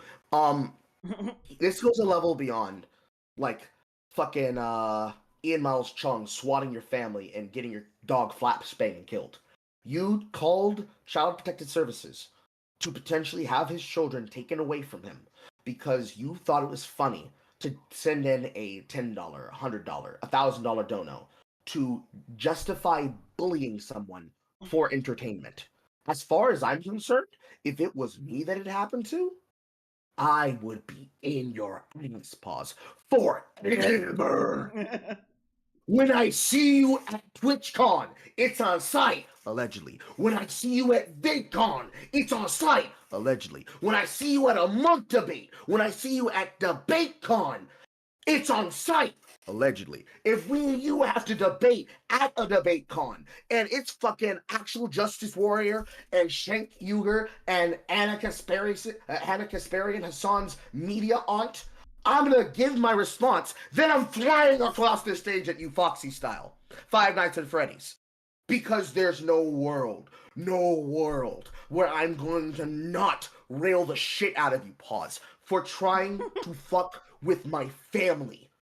That's the reason that any of this should be pushed by Ethan to get justice, period. The fact that Amazon owns the Twitch stock and took it private means that the only way to get litigation is to attack the advertisers. That's why Dan Saltman, that's the guy, that's the friend of good old Epstein, of Shiva. That's why Dan was attacking the advertisers. The left all know about that tactic, but they didn't want that to happen because if he was actually able to get them to stop the advertisement, they would lose even more money. Many people claim that he was trying to start an adpocalypse. Realistically, if they were to realize half the shit that happens on that platform and that is sponsored, the same way that in the middle of the debate at the beginning, when Hassan tried to shame him for being sponsored by Shopify, but then he caught himself mid-sentence and said, "Well, yeah, I guess I'm sponsored by Shopify too." Yeah, that's the fucking problem. If you and I both have the same sponsors, at best I do, like, cringeworthy dad jokes, and you're outright calling for the death of the Israel state, and you're dehumanizing them and breaking terms of service by calling them Sabra, a slur intended for Jews born in the state of Israel as an ethno-religious status, you should be permanently banned, and I should be able to mock you for getting permanently banned. Because you're stupid. But you want to turn the argument on other people by trying to gish-gallop your way out of some bullshit happening to you. And you think that the correct response of crashing out shouldn't happen? You think that in the middle of that you're going to be like, "Well, Ethan, you're clearly upset and mad at me because you want me to respond to what he says on his video." You co-signed it. These are all your talking points that you clearly fed to him from you and your friends. So if he backs you, that's you using him as a proxy, like he's a fucking stand. So if you do that, I'm going to get my gats, you get your gats, and we'll see who's standing at the end. He has the full weight of law behind him at that point, if he wants to go that far. That's why he's decided on thinking about suing people like Bad Empanada and Noah Samson, because that is stochastic terrorism. You lie about me, and my family gets targeted because of your fucking lies? There is not enough money in this world that will save you from me. Period. Yeah, That's like what a dad should do. Yeah, like I said before, they're lucky that this is just internet drama. For now, allegedly, maybe. We don't know what Ethan's doing behind the scenes. But if he's not gonna pursue anything legally, they're lucky. They're fucking lucky. And I don't know why they keep trying to push this shit. But you know, they get a little bit of power and then over somebody, and then they keep pushing it. Yeah, with their passive aggressive bullshit, and then they push even further than that. But like they fucking around, but I think they're gonna find out one day, one way or another. I think that they don't think that he's willing to pull a Carl Benjamin, Sargon of Akkad, and due to Aquila Hughes or what H3 originally did to Don Haas against them. Because if he does so, that becomes YouTube precedent. Technically, it wouldn't affect all of them because while they are YouTubers, or rather they're Twitch streamers that have YouTube channels, it wouldn't directly affect them until they had to start streaming more on YouTube. But it would set a precedent in YouTube law that you cannot litigate harassment through drama like this. Because if you remember, this was technically the reason why Leafy was here, was originally banned off the platform during the Wajiki era, right? They gave him no ability to recursively change his behavior. It was a 1, 2, 3, and you're out strike. Series of strikes on this channel, completely taking him off the platform. That was horseshit. And the reason why is you can't issue strikes like that and think that it's going to be nice. That's clearly a way to get them out the door. That's the first problem. The second problem is that if I go and I actually push this to the courts, this now becomes a litigation problem for lobbyists. And the last thing they want is for that to become YouTube law, where now that kind of behavior directly fucks over every other person who wants to fuck around and find out. Because all of them have benefited from the fact that safe harbor is a protection that's allowed in the sites. It's what allows them to do this on the platforms versus against the publishers. And now that Trump is in charge and Elon is in control of Twitter, they no longer have the ability of using the left-wing apparatus of the Media Matters teams and the media watchdogs and attack squads to use their attack hornets, their multitudes of accounts, to harass people into silence. Oh my god, I just read a comment from Blue River saying Angry Carl is kind of hot. I'm putting it out of my head. I didn't see that. I didn't see that. I didn't see that. I'm shy. I'm is that I turning didn't red. mention the CPS call. They have There's gotten really away just with using one those attack central. dogs. Because if they were to harass me or you, right? We could easily be able to screenshot, copy, show the messages, see who they're coming from, figure that shit out. Boom, boom, boom, boom. To a smaller content creator, what the fuck can they do to them? It's big bank take little bank every time. That's been the story of drama on the internet all the time. Okay, So well, let's I know, continue though before it goes on for too long. Yeah, Good I just had one point last that thing I to say. want It's to make if they here. think My that good he friend won't go, he will do it because it would be funny content. That's it. Ian, in his hour-long takedown, did not mention one time Child Protective Services. Not one time. There was not even one mention of CPS. And a lot of the clips he uses is us fired up from the day that CPS yes. came to us. So, like, without for a lot of without even explaining that at least that's the context, it's pretty cowardly. I wonder why I wouldn't mention the CPS call. Could it Because you're a coward. be that the you're a CPS coward. call happened the same day that you were shit-talking me, and I didn't have any chance to defend myself? You just I'm not having a chance to defend myself. I know you were probably explaining to a social worker that, oh yeah, my kids fully fed, have not been touched, going through like the like the trauma and drudgery of that. But like, you shit talk me the same day. I never chance to defend myself. Oh yes. immediately Okay, so in this is the moment that I'm talking about. When you get to his bullshit timeline that's on screen, let me know and pause it. All right. and I didn't have any chance to defend myself. You just immediately, in the same podcast, right next to each other, said, CPS call was very traumatic. And then you said, fuck Ian and Anissa. And you linked those together, you kind of layered those flavors, and then Anissa and I got a bunch of harassment. You layered those flavors. And then we got a bunch of harassment. Yeah, so did he. So what? People were like probably giving you shit in chat or something, or on Twitter. Like, who gives a rat's ass? They almost had their fucking children taken away. Yeah, it's like, oh my god. But it's still only about your bald ass. Yeah, it's like, oh my god, I'm getting shit on the internet. Oh, you did something fucking stupid and your accountability is being called into question and you're getting mean words? Damn, that's crazy. What was it like when he had the fear in his heart, learning that people were trying to get his kids taken away? Kind of outweighs it, don't you think? Yeah. Oh, Gage? I think that's what that's Gage, Gross? Oh my god. Well, I'm just saying missing bicep. Hey, Jay, hello. Nothing to do with the CPS call. What are all these fucking comments on your Reddit saying, like, it happened because of the CPS call? I don't entirely blame your audience on your Reddit. This one was what I tweeted on some poster talking about how empowering. I love how they cut that shit out. Like, I love how they cut out the rest of that comment. That's not manipulative at all. And no mention of the CBS once. iDub submitting the CBS call from the content cop should be a bigger story. The main point of the video is that Ethan and Hila are crazy for asking Ian the wrong guy, but that was because of the CPS call. Blows my mind that he didn't mention it. Since it's so crucial to the story, even the clips he used were right when the CPS visit happened, and Ethan and Hila were super rattled. The video was so full of toxic manipulation and intentional misrepresentation that it's genuinely disturbing. Ian attempting to call somebody without mentioning the CPS call is top tier gaslighting. Saying like, it happened because of the CPS call. I don't entirely blame your audience for getting confused because number one, it's a fucking cult. And number two, you can't even get the timeline straight. So if anyone's watching your dumbass, their brain is also going to get scrambled. Be friends as long as they're getting something out of it. So again, he's not showing the context. What was the okay, I'll play this part. Did you guys ever find the context of what I was talking about here? Because I feel like I wasn't even talking about him. I could be wrong. I just don't remember ever saying like, if I did say that, I thought you were talking about choosing them. to take shit out of context where he shit talks him and tries to call him schizo.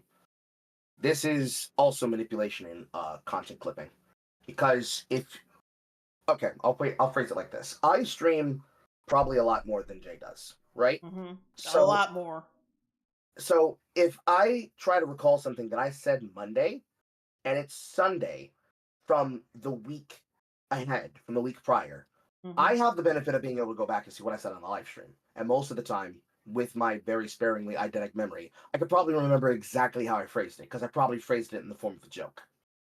But when he's trying to talk about this is in between getting rattled by the CPS calls, being annoyed by the everyday antics of Hassan and his anti-semi squad, and the bullshit of the fucking snarkers thinking that it's cute that his family is getting put into the course of fire from all the shit that he's doing with other people. So if he gets lost or confused, he's going to have the right to do that because he's running a show frequently. What are you doing, Ethan? Are you getting your brains knocked the fuck out while not practicing for your boxing event that you're no longer a founder or sponsor or even a fighter in? I don't think you should be making those comments, bro. Very weird. Very chud-like. Yeah, Kyle R., the entire point is that he was presenting them as crazy and unhinged, but deceptively hid the fact that they had just got done speaking with CPS. True. Wanwick, your fans are a fucking cult, says the cracker that's in the lefty cult who just shaved his head, by the way. Like, that's never a sign of good mental health, like when someone randomly shaves their head. 80 SD vids. Hi, Lauren. Hello. Oh, no name. 199 super chat. Hey, Jay, do you and Carl watch Kino Casino? No. Well, I don't. No. Yeah. I don't watch Kino Casino. I'm aware of them, and when I have to cover their clips on my show, I talk about it. That's mostly like nonstop internet drama. That shit will fucking fry your brain, bro.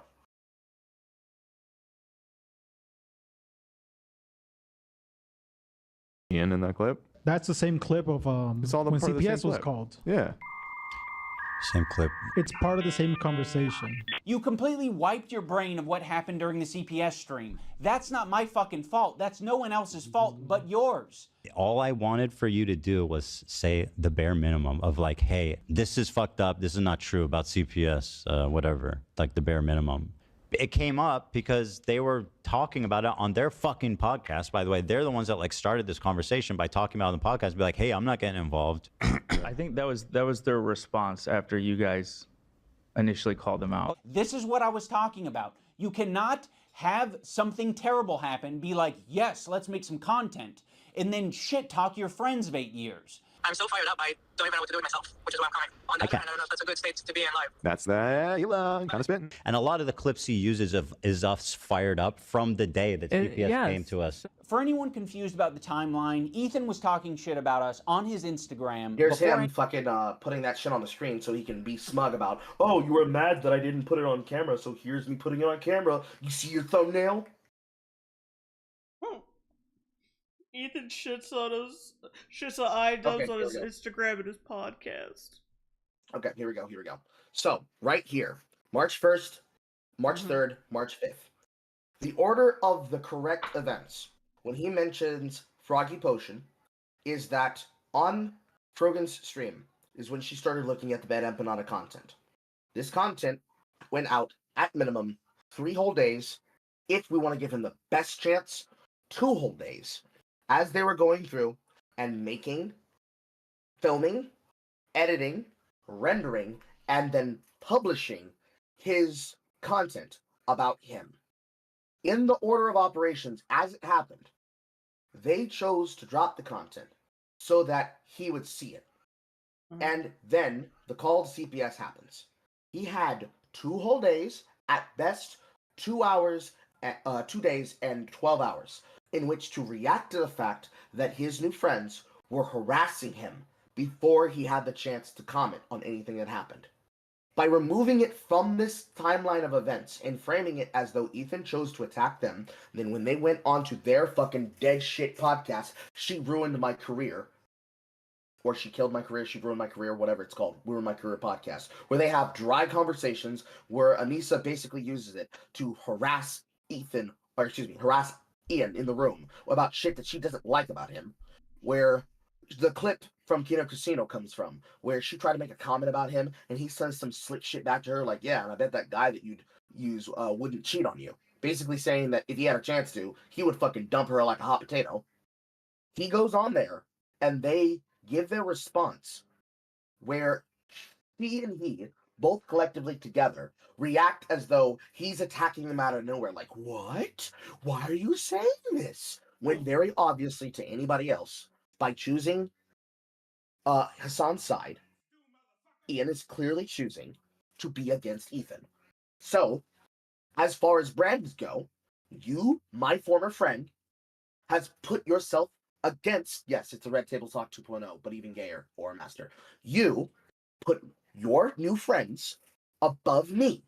And when I wanted to call you, or when you called me telling me when you should call me behind the scenes, because he does mention that he tried to call him, and Ethan responds, Ethan responded saying that he was going to pick up the call, but he never called back, and I guess it was never important for him to call. That call happened in that time period in which it happened. That entire period of time is missing from this chart, and all of the events leading up to it is missing from this chart. I called it.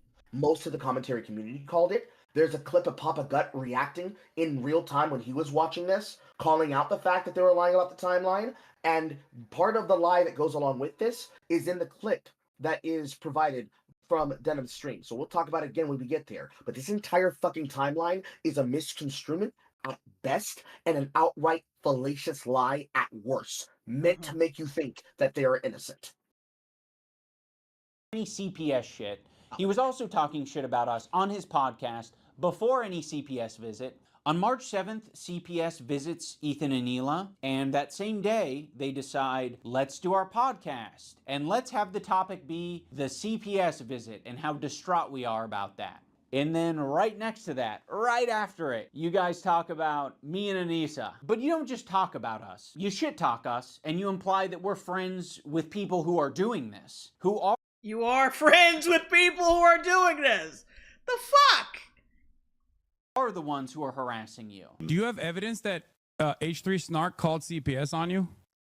Did I say like that? Random anonymous Redditors? Did I say that? Wait, what's the... I said they're primarily responsible for harassing me. Putting the thumbnail up there does not fucking convince anybody that that's what he said. Yeah. Like, what kind of weak-ass fucking evidence is that? The evidence of lazy people who are used to getting content from fucking video essayists. That get put on the background so they can listen. This is what the this fuck? is the fucking children that FD Signifier wrought, Jay. Look upon them. Niggas can't read content for themselves. I don't know. They need somebody else honest, to do I'm very it smugly proud. for them with jump cuts. That I didn't immediately jump to Ethan and Hila's defense, because when you look into the Also, story, it's it funny. actually looks... Carl just mentioned it. You do know that Anissa is on vacation with Denim literally right now, right? Oh, that's rich. It's a lot shittier for Ethan and Hila, and I do mean that literally. Without her fucking husband, she's on a girls' trip. That's never a good sign. The Where's pressure this of having to deal with their behavior in public was so hard, she needed to go get a mani-pedi with the woman probably responsible for getting more snarkers involved in the drama. Mm-hmm. 3 stream where Ethan was dumping as per usual. He was talking about his own health. He was talking about his caca breath, his dog having diarrhea, his dog having giardia. Olive has giardia. It's a bacterial infection in the intestines that makes you have diarrhea. His child running around putting things in their mouth. Sonny's crawling around. He's putting everything in his mouth. He's at that age. He has giardia. The whole family possibly having giardia. Oh, And now Ela has giardia. Shut. For real? Now I think this morning I had diarrhea. Oh my god. What can I do to not get it from you? I'm trying Yeah, to. what- Because I'm not trying to get No, it's extremely ridiculous to get. You have to ingest my poop. Talking about the viscosity of his child's shit. And although meanwhile he is covered in viscous, low viscosity Yeah. diarrhea. He mentioned diarrhea a lot. Crazy diarrheas like in the middle of the night. All the time he's having these crazy diarrheas. You wash your hands as best you can, but these are really Now, nasty I can say diarrheas. here at this point about giardia, this is where the advice of not putting all your information or putting all your TMI on the internet is kind of important. Yeah. Like, Yeah, I don't believe you should talk about your family, like, just intimate details about your family online, because just too many fucking weirdos and creeps, you know, like Ian who will fucking use it against you. Too many fucking weirdos, too many creeps, too many parasocial people, especially people who could have been former fans, former friends, former co-stars, co-hosts, or interactants that were in a similar like web orbit of you that will then use that to attack you. Like, it can be really hard for some people, especially me. Your partner can break you down where it's like, no pictures ever? Okay, let me check them first, because it can really be that serious. But this is a level of TMI that he's just gotten used to, because this is like, this is fucking, post-COVID recession content that he fell into a slump of for the H3 podcast. Ever since he stopped doing it on Twitch mainly, this has just been how he is. And it's something that I've learned to stop doing, because you should not talk that much about it. It is nasty. It is gross. You people do not need to hear about it. Or if you need to like vent about it, get it out, try to deal with it as best you can, and then move on. Oh, wait. I gotta read this comment right quick. Drunken Cowboy Agni, I think that's what that says. The problem here is that while he shouldn't be putting his info online like this, Ian is the last person to point this out. I know, because the wife says that he shits himself and has for years. Yep. Yeah. IBS comments. All right. Yeah, that's true. Like, okay, so he's a fucking hypocrite then. Because like she flamed him over like shitting himself, like, and he clearly was not okay with that. Mm-hmm. Like, it's tit for tat, really, honestly. Me personally, I can say, listen, you don't have to say that, because again, that's part of growing up. There's some shit that I didn't used to have to say back on my broadcast, but it's different when you're just yourself, and then you have to realize, oh shit, I'm a whole ass husband. Oh shit, I'm a whole ass wife. I can't be doing that dumb shit. I can't be doing that whole shit, because you have to smarten the fuck up. But in the case of Ethan, it's like you're doing a show and you're trying to fill the show with content, keep people watching. I would like to call this the Lolcow Live effect, the fucking Keemstar effect. You just start floating into what gets views and clicks, and then that becomes the content. It's something he can learn to stop doing if he really cares about it. When it comes to Anissa and iDubbbz, Anissa does that shit specifically to piss him off. I feel like one of these days he's gonna go down for a fucking domestic charge. He's gonna cold cock her somewhere in public. Also, yeah, like Ian talks about, like, he shared with that his girlfriend. Well, actually, she shared it first, but like they were, talking about how Anissa has a fucking OnlyFans and all this shit. You're like, the reason people don't like you now is because you overshare, motherfucker. So how are you gonna criticize him for that? Mm-hmm. Like, him oversharing, like, yeah, bad, because creepy weirdos on the internet who definitely try to sexualize your kids and shit. But like he's talking about his family, his wholesome family, and you talking about you're talking about renting your wife's fucking pussy to random fucking people for your financial gain because you weren't liquid for years, basically. So like what? So shut up, stop talking. Then extremely foul-smelling diarrheas. So, of course, Ethan, having made so many enemies over the years, other people react to his content. And when other people see that he's talking about his children getting giardia from dog poop. Sonny's crawling around. He's putting everything in his mouth. He's at that age. He has giardia. People are quite reasonably concerned. And so... So because he jokes around about his kid crawling around and possibly contracting that shit, because we don't know for sure if that actually is the truth. He could have been playing, and putting 100 on 10 as a joke, like a story joke. He could easily be doing that, but so we need to bring the government in it and get them all up in their shit and nearly have their kids taken away over that. That's justifiable to you. Like, oh, well, come on. Like, people who had the right to be concerned. Are you fucking stupid? So I guess because you're renting out your wife, we have every right to call in the special victims unit on your ass, right? Because basically you're a pimp, right? Because you're selling your wife, right? And you're spending her money, right? That makes you a pimp. It would be really funny if they were to really go all the way to Lena the Plug and Adam 22. But I don't think Anissa will do that because she does not have the ability to do so, because she knows the first thing that will happen is that every single one of the people who really want to, not me though, like literally, not me, but Poe would. Every single person that hears that she's doing outright real gonzo porn, whether it's with Ian or with somebody else. Maybe she gets a call up from Jason Love. They're going to buy it. They're going to critique it. And then everyone's going to be making fun of her. All right, wait, let me read the super chat right quick. Blue River, 199 super chat. I'm sorry, I missed this. When Ian talks, his puberty wants to come out.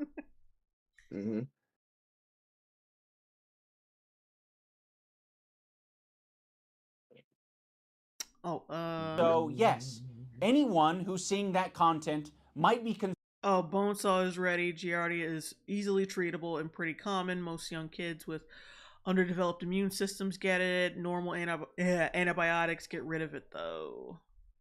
Concerned enough to call CPS, including Ethan's own chat, which, by the way... see, these jokes in chat, that totally means he needs to have CPS called on him. Broken Cornholio, $10 super chat. Anissa is a symptom of Ian's quarter life crisis, already calling it. As he gets closer to 40, he's going to despise that walking OF petri dish. Excuse me. True. Now, him putting these clips here on the camera from the chat room, what they're trying to do here is they're trying to make it sound like, oh, well, we don't know who called the CPS on them. Anybody gonna call the CPS on them? Well, that's bullshit. And here's where my Fed background comes in. When you do a Child Protective Service call, they log your information in the system. And that can easily be subpoenaed and can be found to the people that choose to do so as an information request. So, whoever took the call, whoever logged in the system, and if Ian chooses to go through with his litigation, which he definitely should in this case, we can be able to find out who was the person who called CPS to his house. And he's trying to make it a whataboutism by accusing his own chat of doing it, because maybe a Fallen fan or a snarker thought, oh, it's really that bad, I should do something, so that it takes more heat off of the Twitch streamers, or even the lower level Twitch streamer who's like, I could do something really funny right now, and then Hassan will give me views. So that they can be able to play this shit off like it's not what the fuck it obviously is.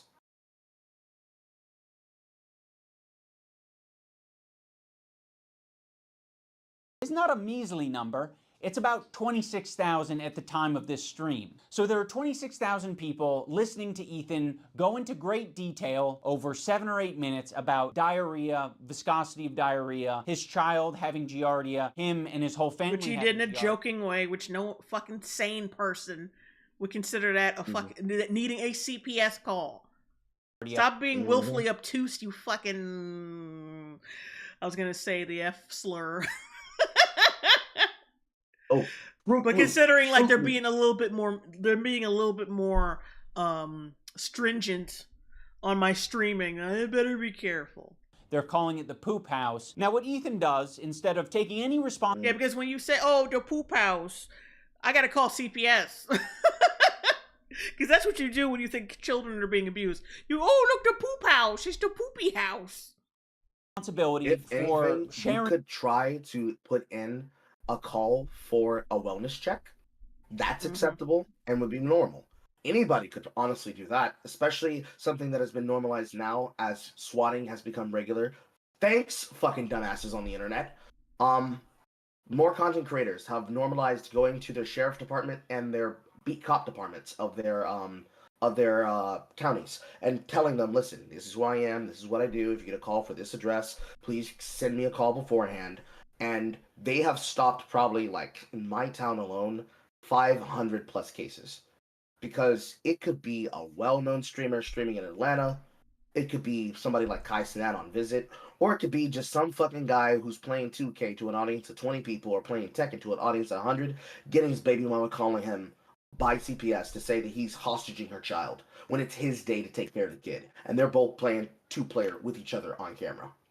They have probably stopped more cases of this shit happening than would have not been stopped if this kind of behavior being normalized by assholes on the internet was not as popular as it was. Too much on his live stream is that he decides to attack specific creators like Denims and say she was the source of the CPS call because her chat was reacting to Ethan and saying, wow, this is concerning. Is on her platform right. Well, there's a difference. They were saying it was concerning while his chat was making jokes about it with him. There's a difference. Now she was putting 100. She was putting 100 on 10 deliberately. Advocating for our children to be forcibly removed from us by Child Protective Services. The problem with this CPS thing is that Ethan has proven to be a manipulative piece of shit. So when he calls on me to defend him, what the fuck am I meant to do? I don't trust you, and I'm glad I didn't trust you. I know, like, they try to have your kids, but I don't trust you personally because of all this weak, petty shit. But, like, yeah, when push comes to shove and real shit goes down, you're nowhere to be fucking found. But, like, if some petty shit has something to do with you, and you have a falling out over some dumb shit, so that takes precedent over his kids nearly being taken away. Okay, so that's good to know. You're a shit. You're a piece of shit fucking friend, and who's friends with other piece of shit fucking people. So I just cannot wait until they fucking turn on your ass or you turn on them. Well, either way, it's gonna happen. It's gonna happen just like I predicted that shit with Destiny, even though it wasn't that big of a fucking prediction because we all knew he's a piece of shit and probably a fucking pervert in some way, shape, or form. But probably? Yeah, what you know what I mean, nigga. Yeah, I know. At the time, I mean probably, but yeah, it's gonna happen one of these days. They're probably gonna somebody is gonna put out some kind of fucking expose. One of them in that group, probably the Denims chick. I have a feeling it's gonna be her. She gonna come out with some kind of fucking some kind of what's the word? She's gonna come out with some kind of expose. Yeah, on him. Talking about how he's inappropriate sexually or some shit, or he's mentally ill or something. It's gonna be her. I can tell. It's gonna be that bitch. My money is on the women. My money, honestly, is on Ferg to do it. And I'm like, ain't nobody touching you. Even I wouldn't fucking touch you, bitch. Don't fucking lie. Don't you fucking lie. Because every single time that they ever bring them along, they're always the two token females. And then Sean the Black rounds out the third fucking token. Because, they couldn't be able to get fucking Shark03 because he's bitched the fuck off after he got backstabbed by FD Signifier of all people. It's somebody in the orbit. It's either going to be Denims, Frogan, or one of the editors or one of the other streamers in the group. Like Cherry Bread TV. It's going to be somebody that's going to come out of the orbit and be like, I was touched, message from my audience, PDF, and they're going to have like another 700-page document. like what happened to I'm Alex. But this time, it's not going to be that both of them are fucked up, but Alice is telling the truth and Alex is lying through his teeth. It's just going to be stream after thread of sexual messages messaged by whomever the fuck's talking to them. Probably racial slurs and shit. See, he hasn't changed. He said he did, but he didn't. Oh wait. What? Let's look at this chat right quick. Oh, no name. How do I become a long bro? Like, just go to my, like, you're watching the stream. There should be a button that says join right there, and then you can join that way. The fuck? There's another of your username. Huh? It's gonna be like to the left of your username, or excuse me, right of your username. First button next to your subscribe button. I saw some other comment I wanted to read. Oh, yeah, there's Mr. Pickman, a Google Doc. Yeah, it's probably gonna be some Google Doc shit. I bet you, like, they're only friends with him to, like, gather intel. Because that's usually what these motherfuckers do. They just want to be... They want to be friends with the edgy boy so they can catch him being an edgy boy and then use it against him later. Yeah, use him. Preferably, the strategy that they've gotten used to doing now is start out in a group of friends or create a group of friends, become popular.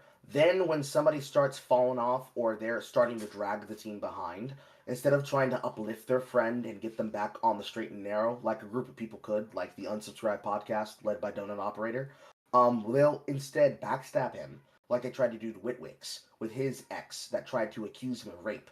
And he vindicated himself with a fucking Uber receipt of him sending the girl home so that there could have been no rape that occurred when she claims in her doc. They will set him up. They'll put together the document in a way to make sure that he has no ability to answer back. They will then use Twitch to silence them, to get them banned, so they can't even litigate the problem against themselves on the platform. And then they'll be forced to sit there and watch the narrative escape from them. Then by the time that they're able to put together a video, figure out what the timeline is and what the arguments are, they won't be able to defend themselves. And then they'll have already lost in the court of public opinion. And then they'll get banned on everything, and then they won't be able to speak at all. And they'll be able to run away with the narrative, Amber Heard style. Oh, Eric Pfeiffer was like, also Frogan lost the weight, but she's a terrorist lover, so who cares? I didn't even fucking notice. I don't notice a fucking difference, to be honest. She's still got that big ass moon face. She's lost like maybe fucking 5 to 25-ish pounds in the front, back, and waist, but it's still in her face. She eats too many carbs. Yeah. Because in your video defending yourself, you used a video. You should be coming up to that section with the thing on the screen. In your video defending yourself, you used a video that takes context from like 3 different places and combines them. Right here. Oh, you mean like how you fucking did? But this whole fucking video? To make it seem like someone is coordinating an attack on you. You see? Love how made a good point. Because this was from his piece when he was responding back to him about it. You see how the chat is blown up on the left of the screen, but it doesn't match the live chat that's above her head? What they did was that they pulled out a pop out of the chat, and they just rolled back the feed that this stream was coming from on the day that it was reported. So this was from the stream from a week before, when the chat was basically spamming call CPS, child engagement, as she was reacting to the content from Bad Empanada on stream. She's actively reading her chat room and their calls and trying to not react like a fucking leftist would in the situation, which is to cackle and meme along with it and trying to feign sincerity. And what his editors did is that they blew the chat up on the screen so that you could see it happening in real time alongside the content as you hear Bad Empanada talk shit about them. He's going to make an argument here, and his argument is that you knew that this was fake. You tried to lie. And then in order to like address the fact that people are trying to call out 2 chats, he's going to put his chat screen, his meaning Ethan's, his chat screen on top of the Denim's daily chat that's above her head. That chat is not fake. That is from her stream.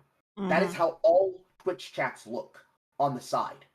It's like if somebody were to go to my stream today and look back on the VOD of the people communicating in my Twitch chat, if there were any, that were watching. Because I did a demonstration. Whenever you go to a chat, there is a timestamp on it. So all of those chats, because they have the particular emotes that they have on them, You see some that have the muted symbol, some have the Twitch Prime symbol for using their Twitch Prime for their Twitch sub, and other chats that mean other things, like some of these hearts mean that they went to TwitchCon 2024 or 2023. There will be a timestamp in that chat room of the exact moment in the broadcast where they chatted. The only thing that they did is that this is somebody who's either not using that view or just clipped that off the end so that they could have it scroll up the screen naturally, like they're scrolling down a page. If somebody's willing to do something really funny and really convenient to this argument, they can shut this narrative down instantly by just showing where the comments came from, who said them, and the timestamps that are on them, and then just to show the fuller context. Because this narrative that he's about to put here is where most of the bullshit he has comes from. Not all of it, but a majority of it. About 60% for this video. Because now that he's being forced, you're getting a super chat. Read it. Oh yeah, Mr. Rich Low Pitch, $5 super chat. Watching these leftists is like watching the hyenas at the end of the Lion King and wondering who's going to end up being Scar. Who's going to end up being Scar to get mauled to death? All of them are Scar, and all of them are the hyenas. It's whoever is the best to attack a person. They become Scar. Then they'll eat them. Then that person becomes the new Scar, whoever has the best leverage. But yeah, this right here, because he called him out about the CPS shit, he's going to try to use this to dismiss him not bringing up CPS in his first content cop, so that he can use the content deputy to make him look like he's crazy, and say that he's just lying blatantly. Oh wait, Barton Bella, on a community note on X, it said the dislike ratio Ian used to say content cop was liked was actually from his wife's OnlyFans video. Oh my god. That is so fucking sad. You said it. People like your wife's twat more than your videos.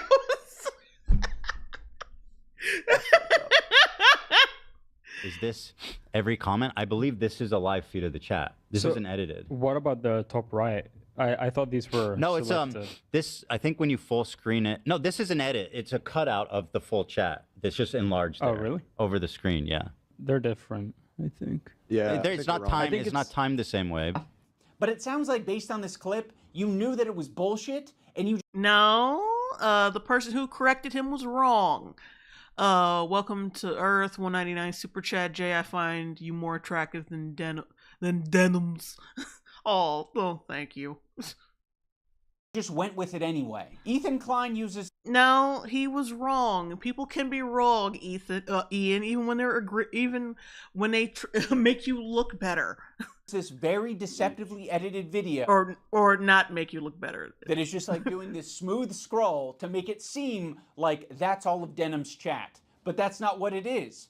And then when he's called out on it, he hides it. He moves his window over the real chat. Also, this is not a joking matter, by the way. It can be very severe and deadly to small children.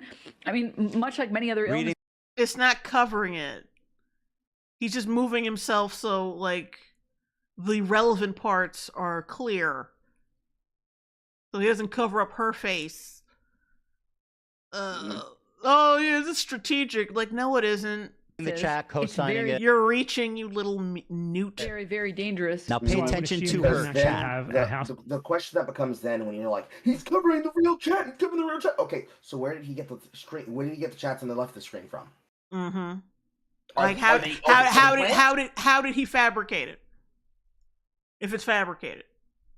Mm-hmm. Housekeeper anymore, or perhaps he lost his extra housekeeper. So now the house is just like covered in dog shit. And he has kids, and his kids like... Why does it have to be anyone else's fault but your own? Take some fucking responsibility. It's just so bizarre that Ethan would expect Anise and I to make a statement when Denims herself already made a statement about it and said that she does not condone calling CPS. So we're talking about CPS. 1, I don't condone. 2, I've never condoned it, and you will not be able to find a clip of me saying, yes, we should do this, because it doesn't exist. I've literally given Ethan Klein credit on multiple times or multiple instances, and I will do it again right now, for not showing photos of his kids. The person who's responsible for being 1 out of the 5 of the group for harassing his group said, listen, guys, I made a stance. This is not acceptable. But I find it really funny. Keep doing it. I disavow your behavior. Yeah, I don't believe her. The fuck? Like, then why take it seriously then?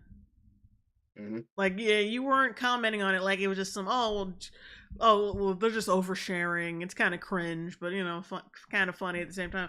No, you were kind of taking it seriously from what I saw. The more Part of important my part is, like, criticisms why are you even involved here? Mm-hmm. Sure, let's use a moral position, right?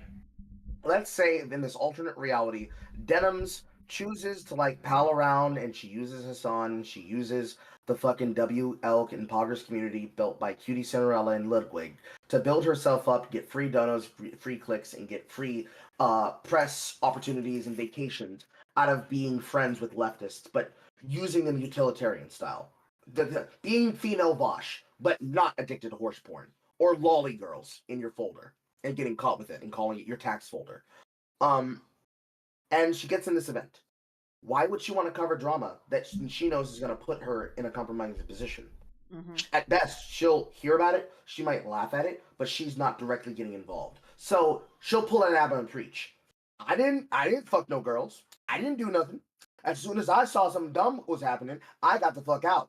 I saw dumbass shit in CPS and Yarda, and I left. You saw it, and you stayed, and you debated him, and you lost. Nigga, that's crazy.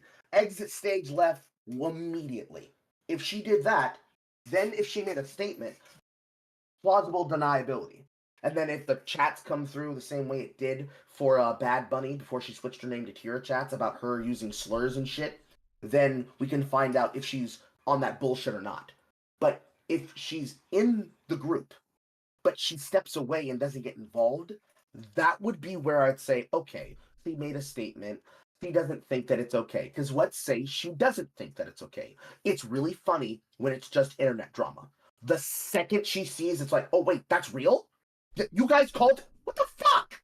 The minute that she steps out of line and says, you guys are gone too far, we would know whether or not that they were feeling her. Because then they'd turn on her too. Mm-hmm. And then we would know. At the very minimum, they'd either bully her into joining it. And then she'd be like, I don't want to lose my audience. Or she'd be like, no, I don't think that's cool. Fuck you. Get out of my chat. If you think that shit's acceptable, then I don't want anything to do with you. Be gone. That's not what we're dealing with, though. So if you didn't act like that before, to this point, I don't care. The fuck? All right, let me shout out this person. Daniel Comstra, thank you for the $10 donation on my Streamlabs. I really appreciate it. I mean, if you did send it on my Streamlabs, sometimes like people like take my my direct PayPal link and donate to that. But yeah, thank you, Daniel, for that. All right, let's get back into this. I don't want to go on too many tangents here.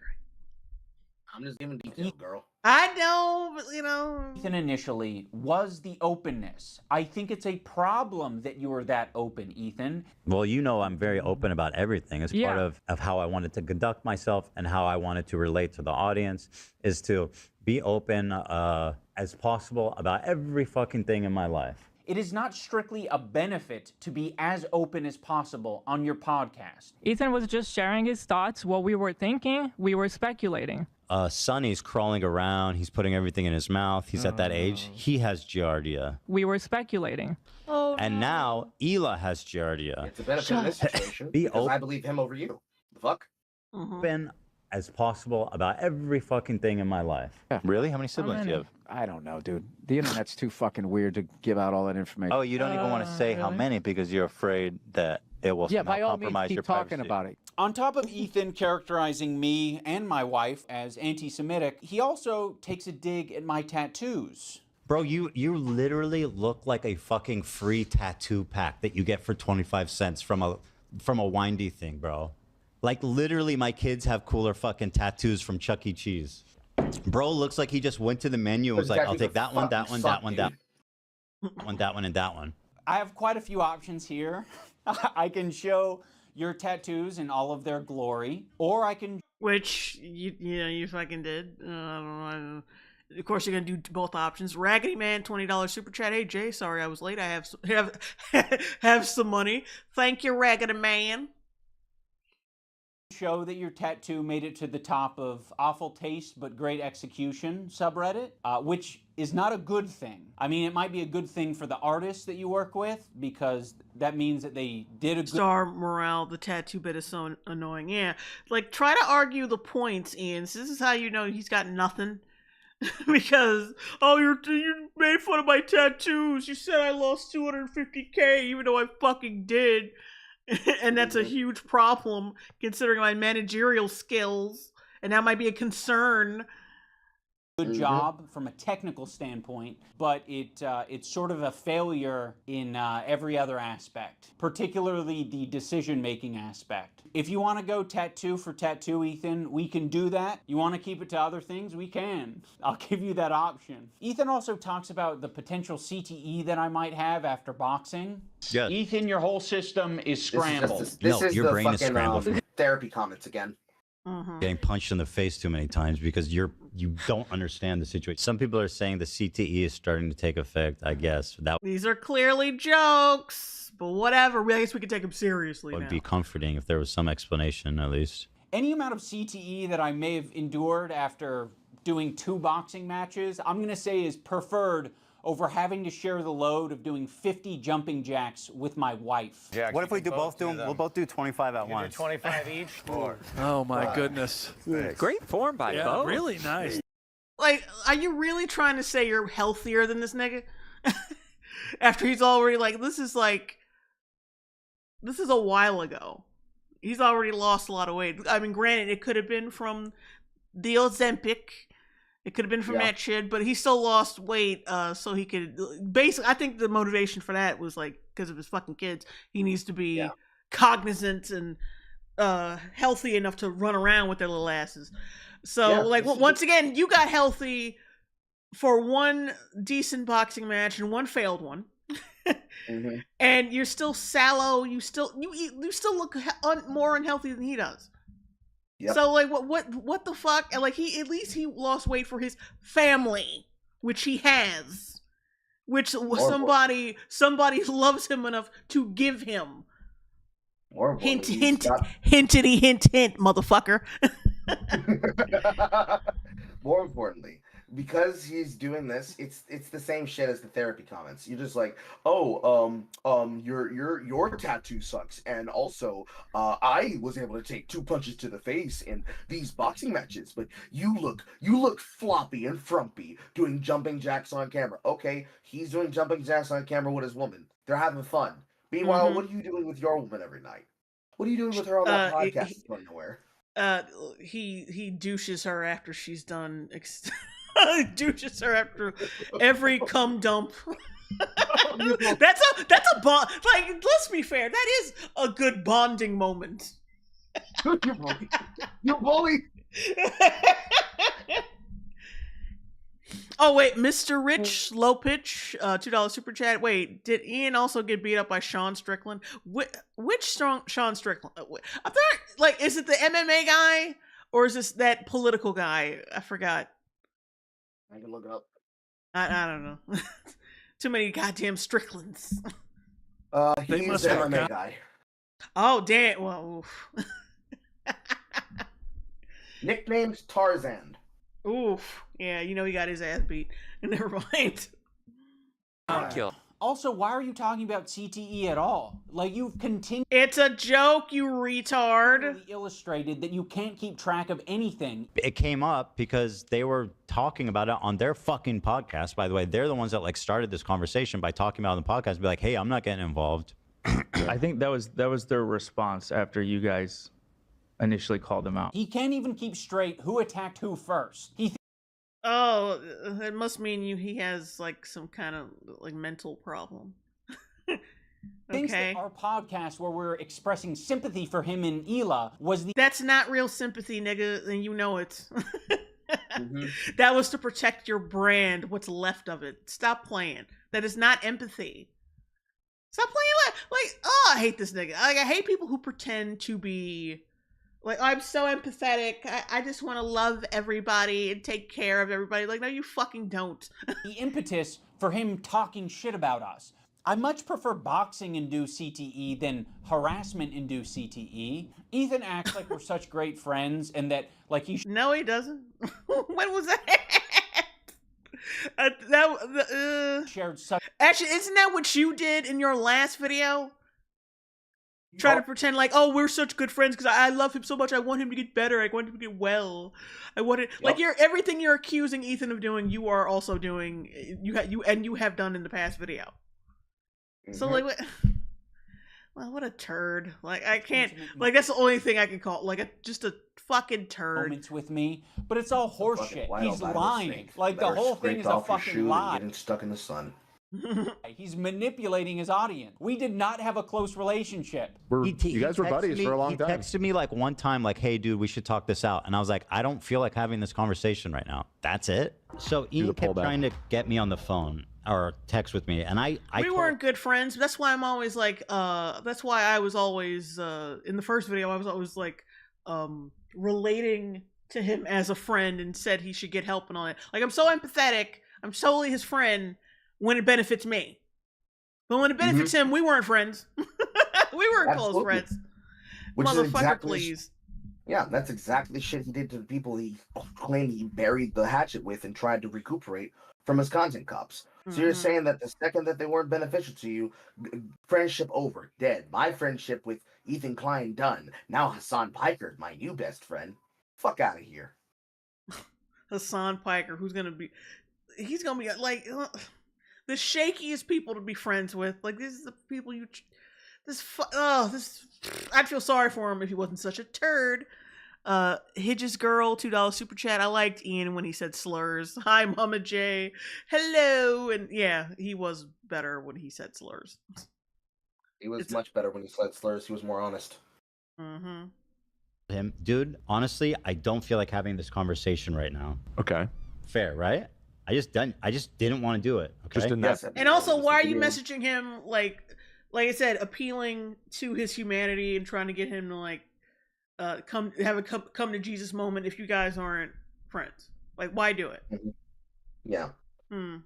Particular moment, and then or like at all? Well, it turns out I didn't want to talk to him at all. Okay. If the relationship was that close, you would have talked to me on the phone. No, he wouldn't have, because this is how you fucking act, nigga. If Carl just out of the blue started acting like a little turd, like CPS gets called on me or some shit, and he was like, "Oh, yeah, I'm gonna side with the people who made this situation happen."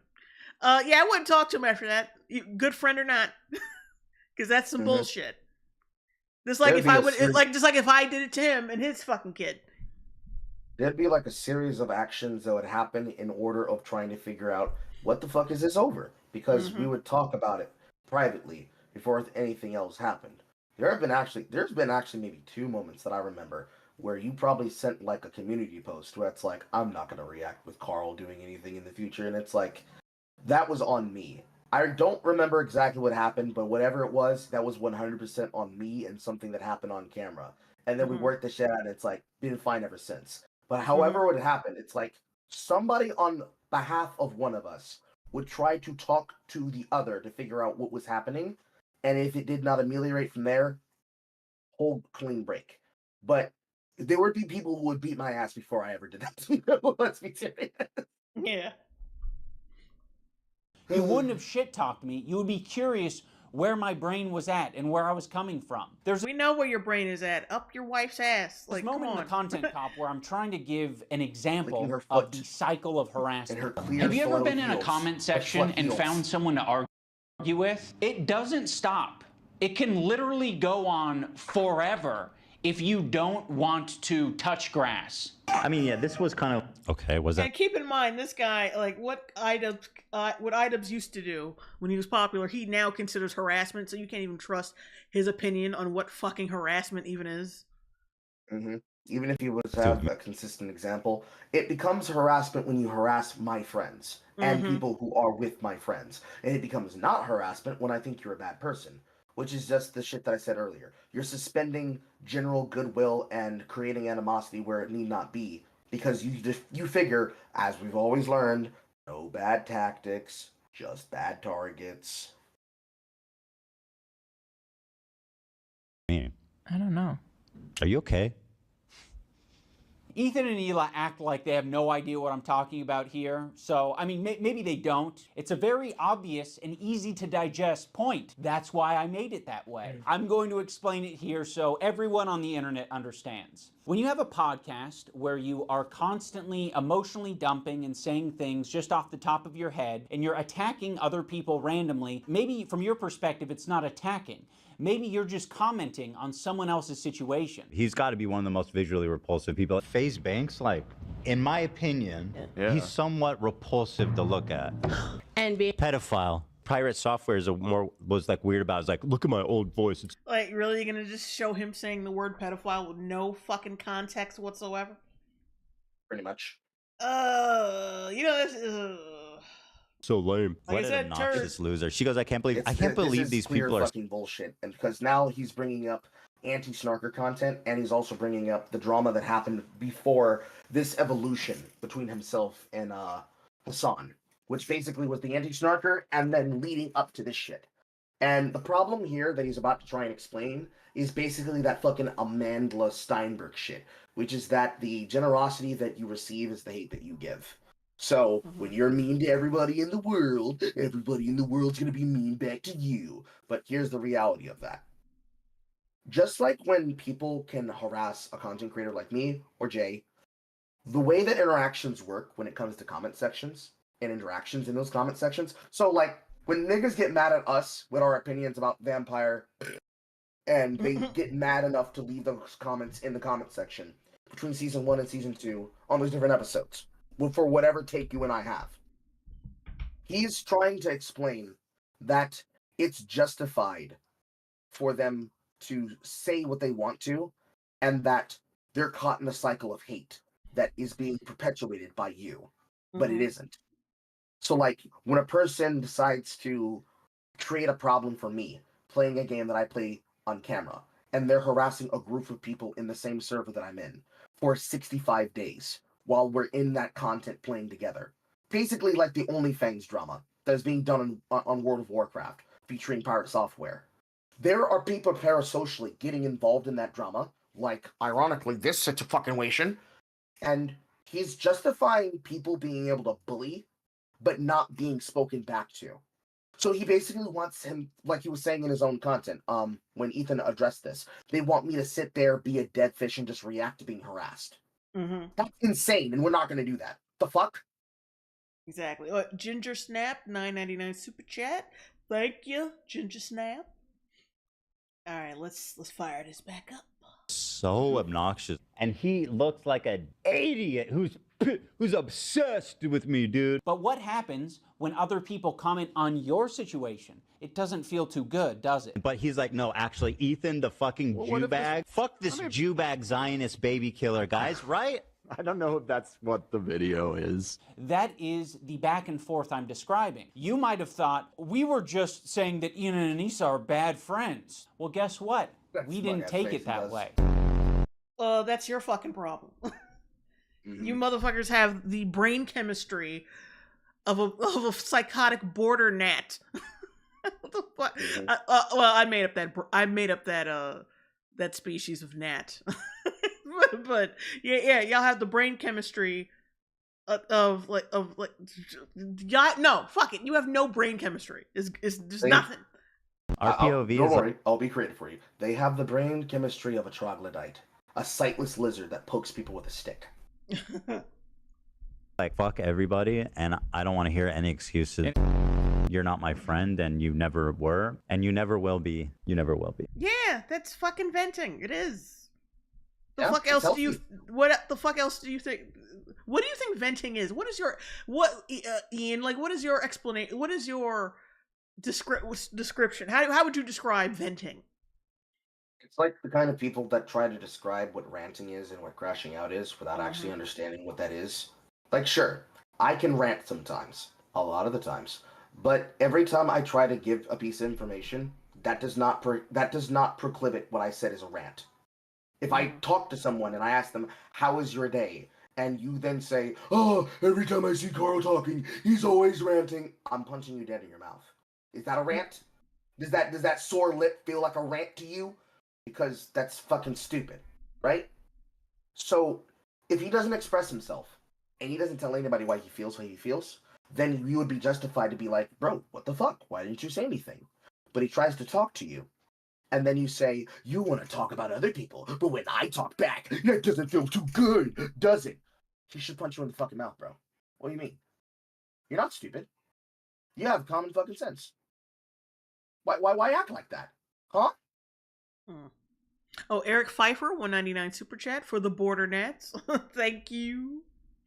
Hidges Girl, $2 super chat. I'm a day one hater of Hamas Piker. Sweet Schadenfreude. Thank you.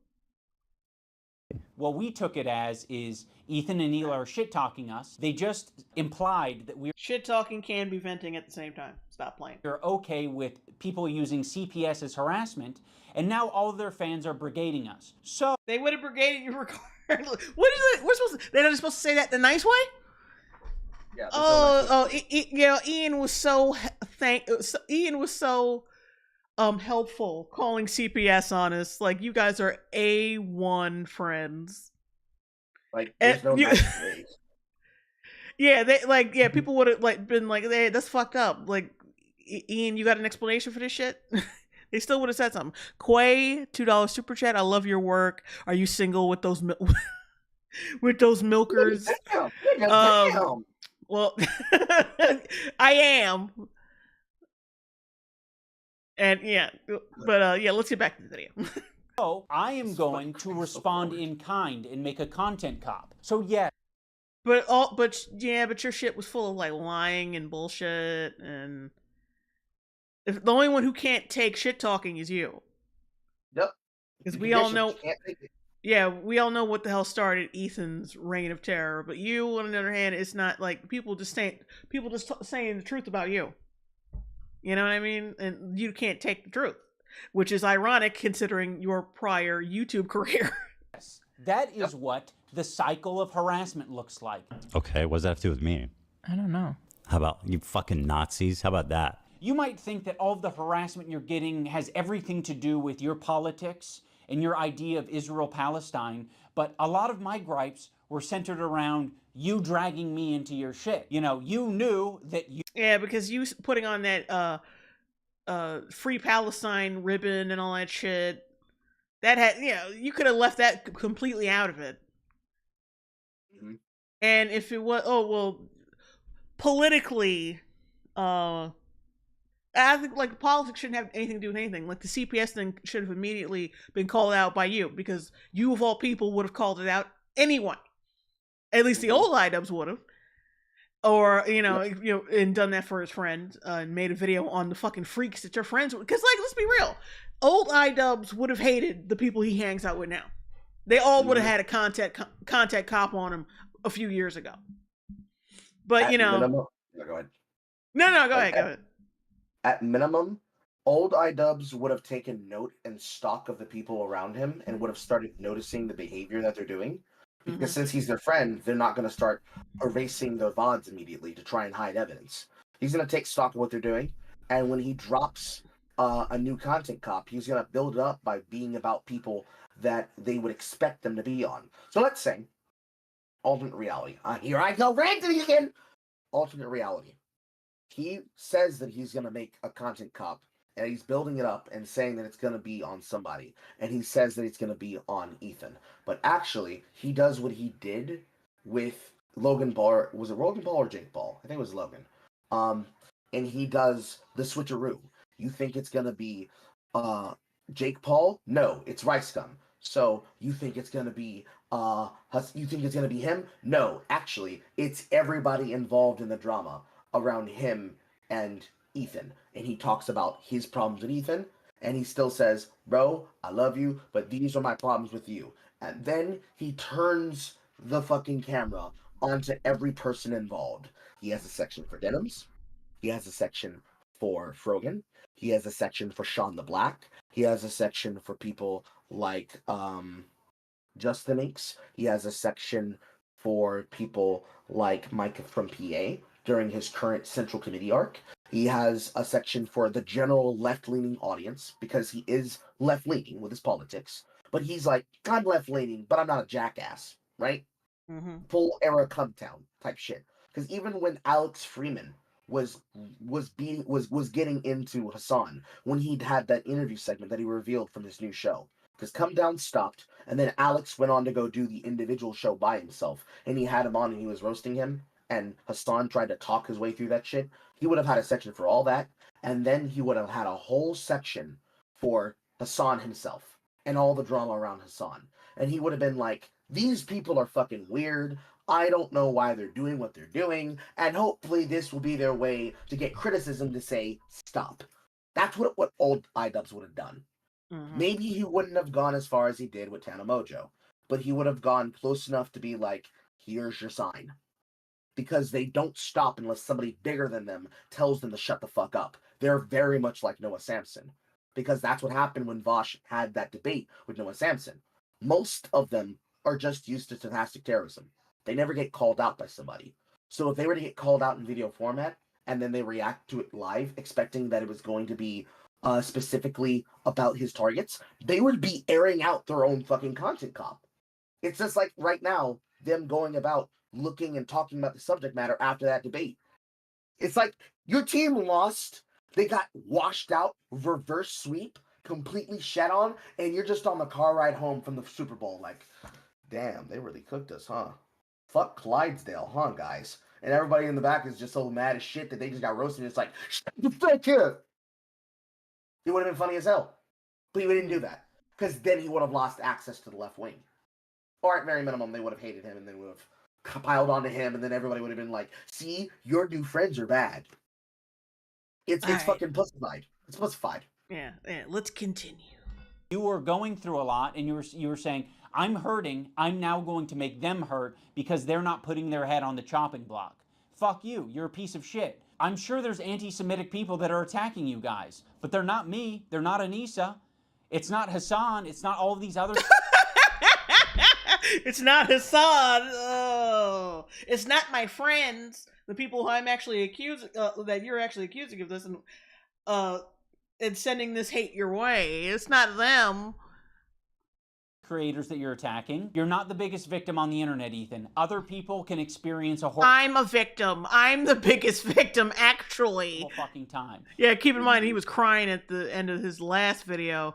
It's just so hard being a couple online and oh, you're gonna laugh when you see what he does at the end here. And guess what? They're not getting this other benefit, which is 26,000 viewers. You're getting a lot of money and a lot of content, a lot of things that you care. Yeah, and when your friends get reported for breaking the terms of service on Twitch, they don't even come across any repercussions. What the fuck are you talking about? They don't get any benefits. Like there's some like they're poor people, and Ethan is like this rich crazy Jew who's picking on them. Get the fuck out of here. About from these beefs and from this harassment. There are a lot of people that you've just bullied and they have nothing to gain out of it. Frogan isn't making a bag from this. She's not getting content out of this. You're attacking her in relentless ways. No, she's just benefiting by being untouchable on Twitch, so she could say any horrible fucking thing. And she's free from, like I said, the repercussions of terms of service. That's benefiting. Sorry, but that is... And endorsing so much worse harassment than what even you send her way. Oh, worse harassment. Show it or it didn't happen. Show it or it didn't happen. The shit he said and posted... The only, quote, harassment Frogan has met and gotten is comments about the fact that she doesn't look like she's really a follower of Islam, and her being called fat. She should be able to walk that shit the fuck off. Yeah. About literally Frogan walk that over the past years is like insanely nasty shit. Yeah. Worse than anyone I've seen. If this is true, absolutely mind-blowing, insane shit. Hold on. It's not worse than anything you've seen. How can it be worse than anything you've seen? Literally, no. I guess not. He was very nasty. Well, I'm just saying, people give... Frogan. Very nasty. The shit he said and posted about Frogan over the past years is like insanely nasty shit. Yeah. Worse than anyone I've seen. If this is true, absolutely mind-blowing. Oh, that reminds me. This section here, where they're talking about what Tectone supposedly said to Frogan. At best, Tectone called her Jabba the Hutt with fucking glam girl lashes and gashes with the picture of Jabba in the niqab, in the hijab. She said all soldiers that fight for independence deserve to get PTSD, and specifically Tectone's family deserved to either die in battle or deserved any of the struggles that they currently have for their service. So basically wishing death on his family, wishing crippling on their family, wishing for pain and dismemberment and disability on his family, and also making fun of the fact that they bled for the liberty for her to say that to him. Like, tit for tat, if you go out and you say fuck veterans like that, you kind of deserve whatever shit you get slung your way. Because if you think that you can say that shit, say it. And if you can take it, all right then. But she immediately ran to her friends to defend her. And for that, she deserves what the fuck she's getting. Because if it was the other way around, she would... Oh, there we go. She would be happy. She would be happy to fucking do it completely unlitigated and unstopped. Because Twitch is not going to ban her. Because they think that shit's funny. Yeah. Which tells you what Twitch thinks about veterans. Because that's actually also against terms of service. Veterans are a protected status. Mm-hmm. Oh yeah, my mic went out for like a sec for some odd fucking reason. Twitch acting funny. But yeah, everything you said. I was worried that you was connected for a second. Yeah, I'm not disconnected, but like something happened with my fucking mic. I have no idea what. Same shit. Hold on, it's not worse than anything you've seen. How could it be worse than anything you've seen? Literally, no. I guess he was not. very nasty. Well, I'm just saying, people like fucking want to like get lay down and fucking like. I'm talking about specifically against Frogan. But like he called her fat, right, and ugly, which is horrifically mean. I get called a fucking baby killer. I was talking specifically about that's way Frogan. worse than being called fat and ugly. You said it was worse than anything you've seen, nigga. You weren't talking about. You weren't being specific. Shut the fuck up. Opinion. Also, on top of Ethan and Neela constantly victimizing themselves, I did notice that as soon as we didn't immediately jump to Ethan and Neela's defense, Ethan took that to heart and he started to make that his employees' problems. Instead of just, sucking it up and taking on himself, he decided to imply that Lena is going to have a problem with that. A lot of this has ramifications for the crew. The way that they have it set up is basically, if Lena were to drop out, she would lose, she would have to pay back $25,000 or something insane. And besides that, which I told her I would cover if she wanted to drop out. Okay, so that's a fucking lie what he just said. So Lena and AB were, mind you, is the key point here, friends with Frogan. And the reason why he said that, about that, before the Content Cop and then after the Content Cop, is that, number one, you're supposed to be his friend, you're co-signing the people who are trying to fuck with his life. Of course he's gonna have open season on you. You're not that stupid. That's the first thing. Second thing, AB and Lena are Frogan's friends. When she was going up for her first ever award as a rising star the first time on Cutie Cinderella's event. I remember that, her big ass, running her little hooves on the fucking stage. When she was going up to get her first attempt of an award nominee, and then won for Rising Star for the Streamer Awards at Cutie Cinderella's event, they were up on their feet cheering for her, right? The people who work with and are friends with people on the show for H3's podcast, they are basically dirtbag leftists. Those were the cool kids of Twitch and YouTube that felt that they could be about the politics. So from the era of skeptics, basically all the way back to VidCon, when Carl Benjamin got called a garbage human by Nina Sarkeesian on stage. What was that, 2014, 2017? From that era. That's the last era of the dirtbag left, amongst those that were not extremely unfaced with the politics. They were friends with her then and had been friends with her up until this moment in the drama where Lena dropped out after Harley dropped out. And then Frogan, after I guess Israel decided to pull a jihad on her eyebrows I think the story there, she tried to dye them blonde and it came out bad. She just looks like she shaved her shit off. But after this particular development, she basically threw both of them under the bus, saying, I don't fucking care, you should have been on my side. You chose your side, so we're not friends anymore, type shit. He thought it was gonna be a problem because they had a lot of goodwill between the three of them and didn't want to be responsible for making them pick sides. So it was going to be hard for her if she had to basically watch her friend attack her boss, and then her friend say behind the scenes, but why don't you just turn on him? Come on, why don't you just turn on him? Or make him apologize, make him stand down. They didn't have it. Because at the same time that Frogan was doing that, Bad Empanada was attacking AB. And on his Twitter, either his Twitter or his Instagram, I believe it's his Instagram, just like Ethan responds, AB responded to Bad Empanada, trying to bully both Ethan and AB that he's not scared of Bad Empanada in his goat fucker face. His words, not mine. That's the reason why he said that. Trying to say that he was putting pressure onto them is a bull-faced fucking lie, because since Ethan is very open, we have the evidence. It's right there on their timelines. Just because you didn't want to bring it up doesn't mean it didn't fucking happen and that it's not fucking there for everyone to see. So, once again, another piece of information that you inherently left out of the goddamn content deputy so you could make more lies against Ethan and be statistically evil while you did it. She's been working really hard. And just because I'm having an issue with what's going on here.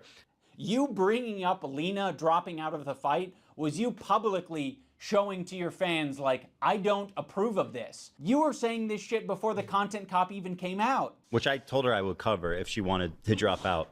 But now you are saying that you didn't have a problem with any of it until I made the video. I was totally on board until the organizer put out a video calling me a psychopath for harassing his friend. Obviously, Ethan and Neela will victimize themselves every chance they get, but when they have the chance to victimize He someone brought it up else... before the content cop so that she wasn't pressured to drop out because of it. Because before the fight was being promoted weirdly in the time signature they chose leading up to and then after the debate, he specifically said, I'm not going to punish you for this. I don't want you to feel like you have to drop out because you're fighting her. And her fight was scheduled against Funky Frogbait, which is an in-group of content creators like Jalaray and the other guy standing behind Jalaray. I'm forgetting his name. I think it's Frog Potion or another person entirely. There's like a very weird spear of TikTok influencers that are being invited or are also fighting on the card. I believe Jalaray is also fighting on the card as well. This is the group of fucking insular leftists that basically, for Jalaray, she's like a quirky big chungus female. She's one of them fucking types that's always on TikTok making reactions and shit to popular sounds. That is only popular because she's pretty and she has those opinions. She was literally one of the first people that tried to tell the black fans of Ethan that they didn't have the right to refer to the shit that they were talking about. So she was there saying, if you're not on our side against Ethan Klein, you're a bad person, and that says everything we need to say about you, and you should unsubscribe. And black fans were correcting her, telling her, bitch, who the fuck are you to tell me who I should follow? I don't fuck with Ethan, excuse me, I don't fuck with iDubbbz. I don't fuck with iDubbbz because just because he decided to become a left-wing person and he's a born-again leftist, I should accept him? No. A racist now? A racist forever. And she immediately cut that shit the fuck out immediately. It's like, I understand that you feel the way you feel, and I wasn't trying to tell you that you should say anything in that fucking way that only not so erudite could manage. It was 100% a bloodbath for them on TikTok, but you wouldn't hear about it because most of the people watching this shit, they're mostly getting their views from 20K. Awkward 20,000 has been clipping most of this shit for most people in the same way the TMZ would have. Because I know he's like filling the Darth that's been abandoned by Blow Blacks because he decided to go full transgender. I don't want to say the T word. I don't want to get you banned. And they are the reason why this happened. That specific group specifically. Like, she saw what was happening and she said, nah, I don't feel it. I don't want to do it. And it was also very weirdly being pushed. Like, if Lena was to go on to take her fight against Funky Frogbait, who is another one of those quirky Chungus ones, but she's like the ugly quirky Chungus, despite weirdly being popular. She's got the big 80s frumpy hair, and she looks like extremely moderately unattractive as a nerd. If you click on her channel, you know what I'm talking about. They were using the booking for the fight like if they were to fight, this was gonna be like a proxy war. Like, this is Ethan's fighter and this is Ian's fighter, and whoever wins this fucking bullshit argument drama between them. It was really gay. But she dropped out, so they don't have to worry about that. Yeah. Who's on their crew, they'll also do that. You already forced Lena into this horrible situation. And again, you forced this situation on her. Why would I do such a thing to Lena? Dude, you have as much agency as I do. You didn't have to badmouth me on your podcast. That was a choice that you made. So go fuck yourself. I agree. My good fucking friends who I stood by after all these fucking years can't find a spine to speak up. Oh, the organizers of this event are not jumping to my defense? All right, well, maybe in some shit talking, maybe I should. You were the one who started the booking. What the fuck? Zip it. So go fuck yourself. I agree. You already forced Lena into this horrible situation. And again, you forced this situation on her. By the way, iDubbbz, Lena's fucking having a panic attack. So go fuck yourself. I agree. But you're just lobbing it to me and Anissa. I'm lobbing it because that's your fucking event, dumbass. You were willing to... Oh my god. That's gonna make me so angry. That's probably the most annoying part, especially that argument right there. You were the founders, right? Like, you're the founders. You're the ones that were willing to cut Sam Hyde from training with Harley on CC1, and you were the ones that cut. I'm forgetting his name. His name was Funky something. Well, the guy that he cut because he supposedly was a Nazi or whatever the bullshit story they used to get rid of him was. People in the chat know who I'm talking about. The other guy. You cut people from the event because you decided they weren't of the standard of content creator that you wanted to promote on your event. So since you're leaving, can those people be unbanned by the new current owners and come back? Can that happen? Or are they permanently banned forever because you decided you didn't like their vibes? Because, no, you had the agency. You were the ones who decided. You and your wife. Your wife decided, I don't want him, I don't want him, I don't want them, I don't want them. Yes, Foggy Fresh, thank you, chat. You decided that they were cut. You decided, I don't want them at my event, it's going to be bad. But now, Sam Hyde and Nick Rochefort of $1 Million Extreme have a great opportunity to do something really funny, which is to use Happy Punch to buy a part or some whole of your event and make it better, to make it actually fun and get fights and bookings that would be interesting. They could Keemstar your whole event, and then you'd really have egg on your fucking face. Because the only way to make your event profitable for the charities was to get you away from it and bring back the people that you tried to fucking ban from it. You goddamn cancer. You got a super chat. Oh, Higgins Girl, $2 super chat. Any woman who finds Hamas hot, they're mentally ill. True. Back to you. You're the one who brought it up. If you lob it back to me and you say, when he did. Well, I He's didn't only have doing your this to back save face. publicly. Well, fuck you. I'm going to lob it back and say, you're being irresponsible on your podcast, and you're not taking any accountability for the shit you're putting out online. I think that's going to do it for this video. There's a lot more that I can share, but I'll save that for the future. And in closing, I will reiterate so that, there's no ambiguity about it. Anissa and I are no longer involved in Creator Clash. We're stepping down completely. We hope that the event is a massive success this year. We hope that all the It will be without y'all. get what they wanted out of it. I'm sorry that I'm such a fucking nasty person who just wants to roll around in the shit. I'll put the link to Creator Clash down in the description if you want to support them in their mission to get creators to fight and raise money for charity. You can do that down there. I will be doing that on my own, and I hope you guys have a good time. Also, for all the people who touch grass, I want to remind you to click the like button on this video. Not so it goes in your algorithm or anything, just specifically so that we can add a counter narrative, or I can get an idea. A counter narrative. That doesn't sound manipulative at all. Of how much astroturfing is out there, because I know that a lot of these fuckers, they love their dislike button extensions. And I saw that shit and I was like, what the fuck? These are all like fabricated numbers. The like-dislike ratio was like 80-20 on my video, and then they tried to create a narrative of like, no, people actually hate this content cop, guys. It's actually so much worse. Like, bitch, like, people were more upset with, like, my wife being on OnlyFans. You're not gonna convince the internet that fucking Ethan Klein isn't being a piece of shit. Like the arrogance. No, people can only hate my video. Like, he's in delusion land where he thinks he can get the same praise and the same numbers he used to.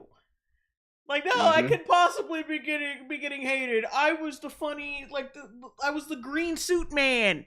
I'm gay man. No, you're not that dude anymore, though.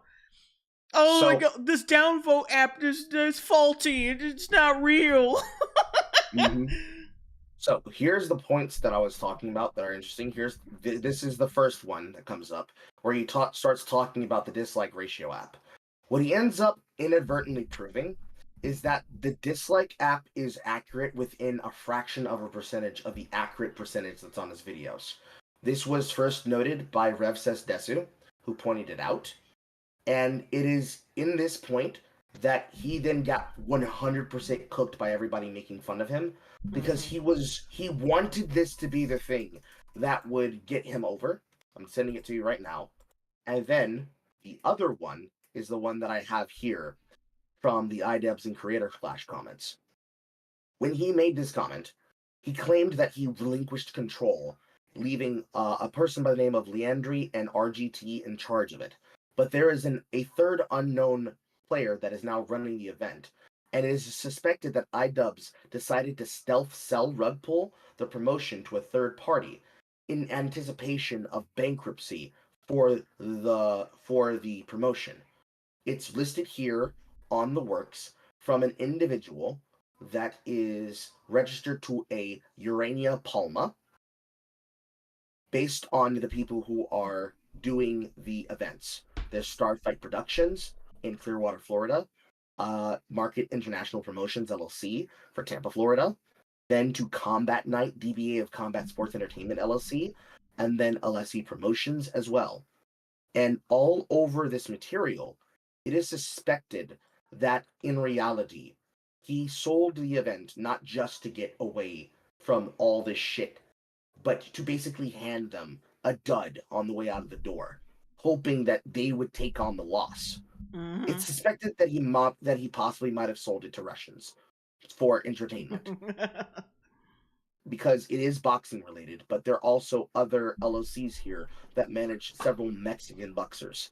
So it's possible that they sold off the brand to either get themselves out of the legal bind of responsibility, or just simply hope that by saying, I put it in hand over these sponsors, we're stepping away, that they would inherit the problem that would come along with it, so that whenever they make comments, their comments do not reflect on the spacing and the branding of the event. And then the third last thing is that Freddie Wong of Rocket Jump, you know, the Asian guy, very big in early YouTube with his green screen stuff, the same way that Corridor is killing it in this era of YouTube. He is one of the many fighters that is on the list, and he wrote a dissertation breakdown on behalf of himself and the other fighters in response to the fact that they literally didn't hear about a single fucking thing from this until they saw the drama popping off on the timeline. You can read it for the chat if you want to, or I can read it for the chat. Which one is easier for you? You can read it. Okay. There's 7 points here on his list, and then he has a final state point. I'll read all of it. You can throw this on the screen for chat if they want to follow it along, and if chat wants to follow along with the post itself, I'll drop a link to it in the chat. They can look at it. It goes like this. Page 1. Illustrious fellow warriors and event handlers, I hope everyone's getting a good day of rest in. In the wake of new announcement videos detailing the change in ownership structure to Creator Clash, or, to be more accurate, a brief statement detailing the changes in ownership structure of Creator Clash, followed by 28 minutes of continued relitigation of what I'll charitably call internet nonsense, there remain some lingering questions that I, as well as I suspect the other fighters, would appreciate clarity on. As I noted in my previous message, I would expect communication with the fighters to be an absolute top priority list, as I don't believe any of us enjoy finding out about substantive developments via 15-second clips from muckraking Twitter accounts talking about Awkward 20K and other people during the drama. What is the communication strategy and cadence we can expect from the organization moving forward, and how do we ensure that we, the people who signed up to get punched in the head, receive information ahead of the general public? So this is confirmation that they literally just left their fucking fighters high and dry. Remember that bullshit where they said, we're talking to our fighters, we're in hands with them, we're communicating with them? None of that shit fucking carried through. They dropped them like a hot fucking potato. And for that, fuck them. There is more, though. Ian noted in his video that I can't really have my cake and eat it too. You're either going to talk shit like a foul beast on the internet, or you're going to have a charity event. It really can't be both. Does this mean we can expect continuing back and forth post-separation? While I don't need all the minutiae of the separation agreement, are there non-disparagement or broader agreements in place to protect Creator Clash's reputation and public standing? What are the plans to proactively address the comments miasma that, at least for me, disincentivizes any social media comms I prefer to spend my time training and not slogging through the common output of internet morons parroting the talking points of the streamer they have pledged their allegiance to? How are we reasonably expected to promote this event? Because we know for a damn fact they weren't properly promoting it, even on his way out the door. Ethan's like, dude, please guys, please promote the event that I'm not tied to. I'm gonna do what I can on the outskirts. Why couldn't you have done that as a part of the ownership and just taken the shit that comes with being the leader? It's technically it's Anissa's ship, but you're the man, so you're the one wearing the pants. It's your ship. Why don't you fucking lead and be a strong leader? That's not going to happen. Point 3. What are the plans and projected timetable with regards to finding replacements for the dropped fighters, referring to Harley and Lena and others that might drop out? And what is the strategy behind how they will be rolled out? At the onset of the event, the character of the individuals on the fight card was a major factor in my participation, so they feel like they've been pulled on their participation. What say do we, the fighters, have in this decision? What assurances that we have that whoever gets recruited doesn't bring more controversy and negative attention to the event? Point 4. Do we plan on continuing to honor the commitment and pay parity amongst the fighters, and does that restrict the organization's ability to feasibly find replacement fighters this close to the event? In other words, if we're paying everyone the same, do we think that amount is going to be enough to permit a fight-ready heavyweight and a welterweight willing to withstand the crossfire by being in the midst of an aforementioned internet nonsense?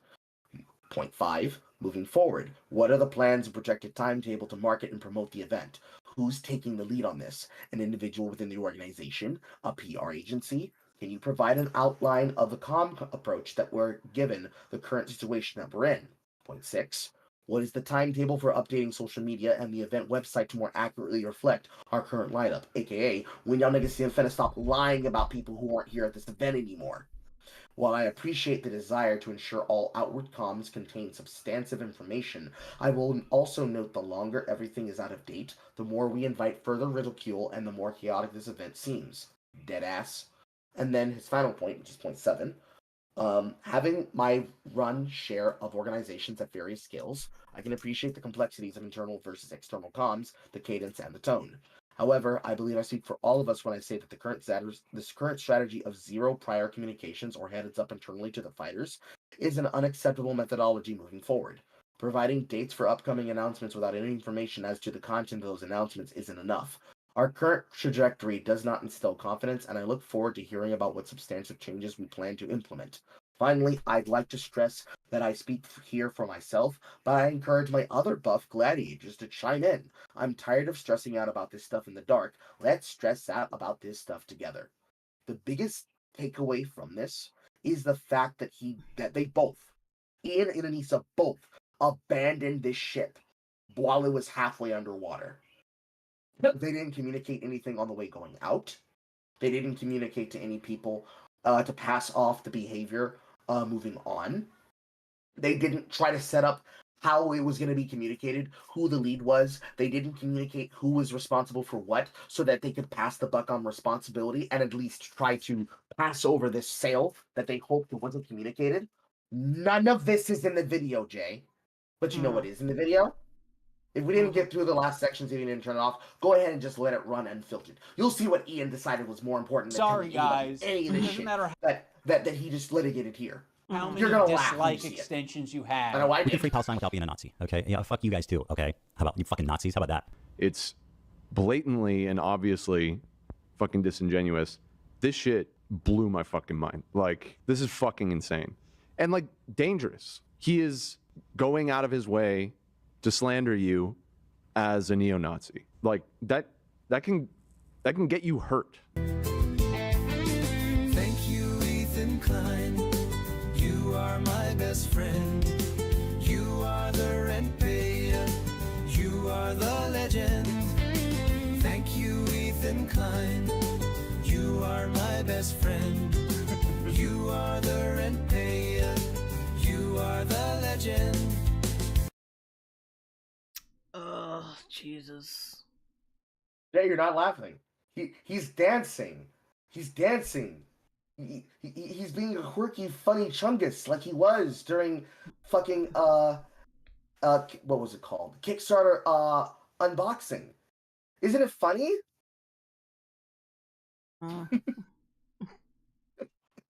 What a fucking loser. Oh my god.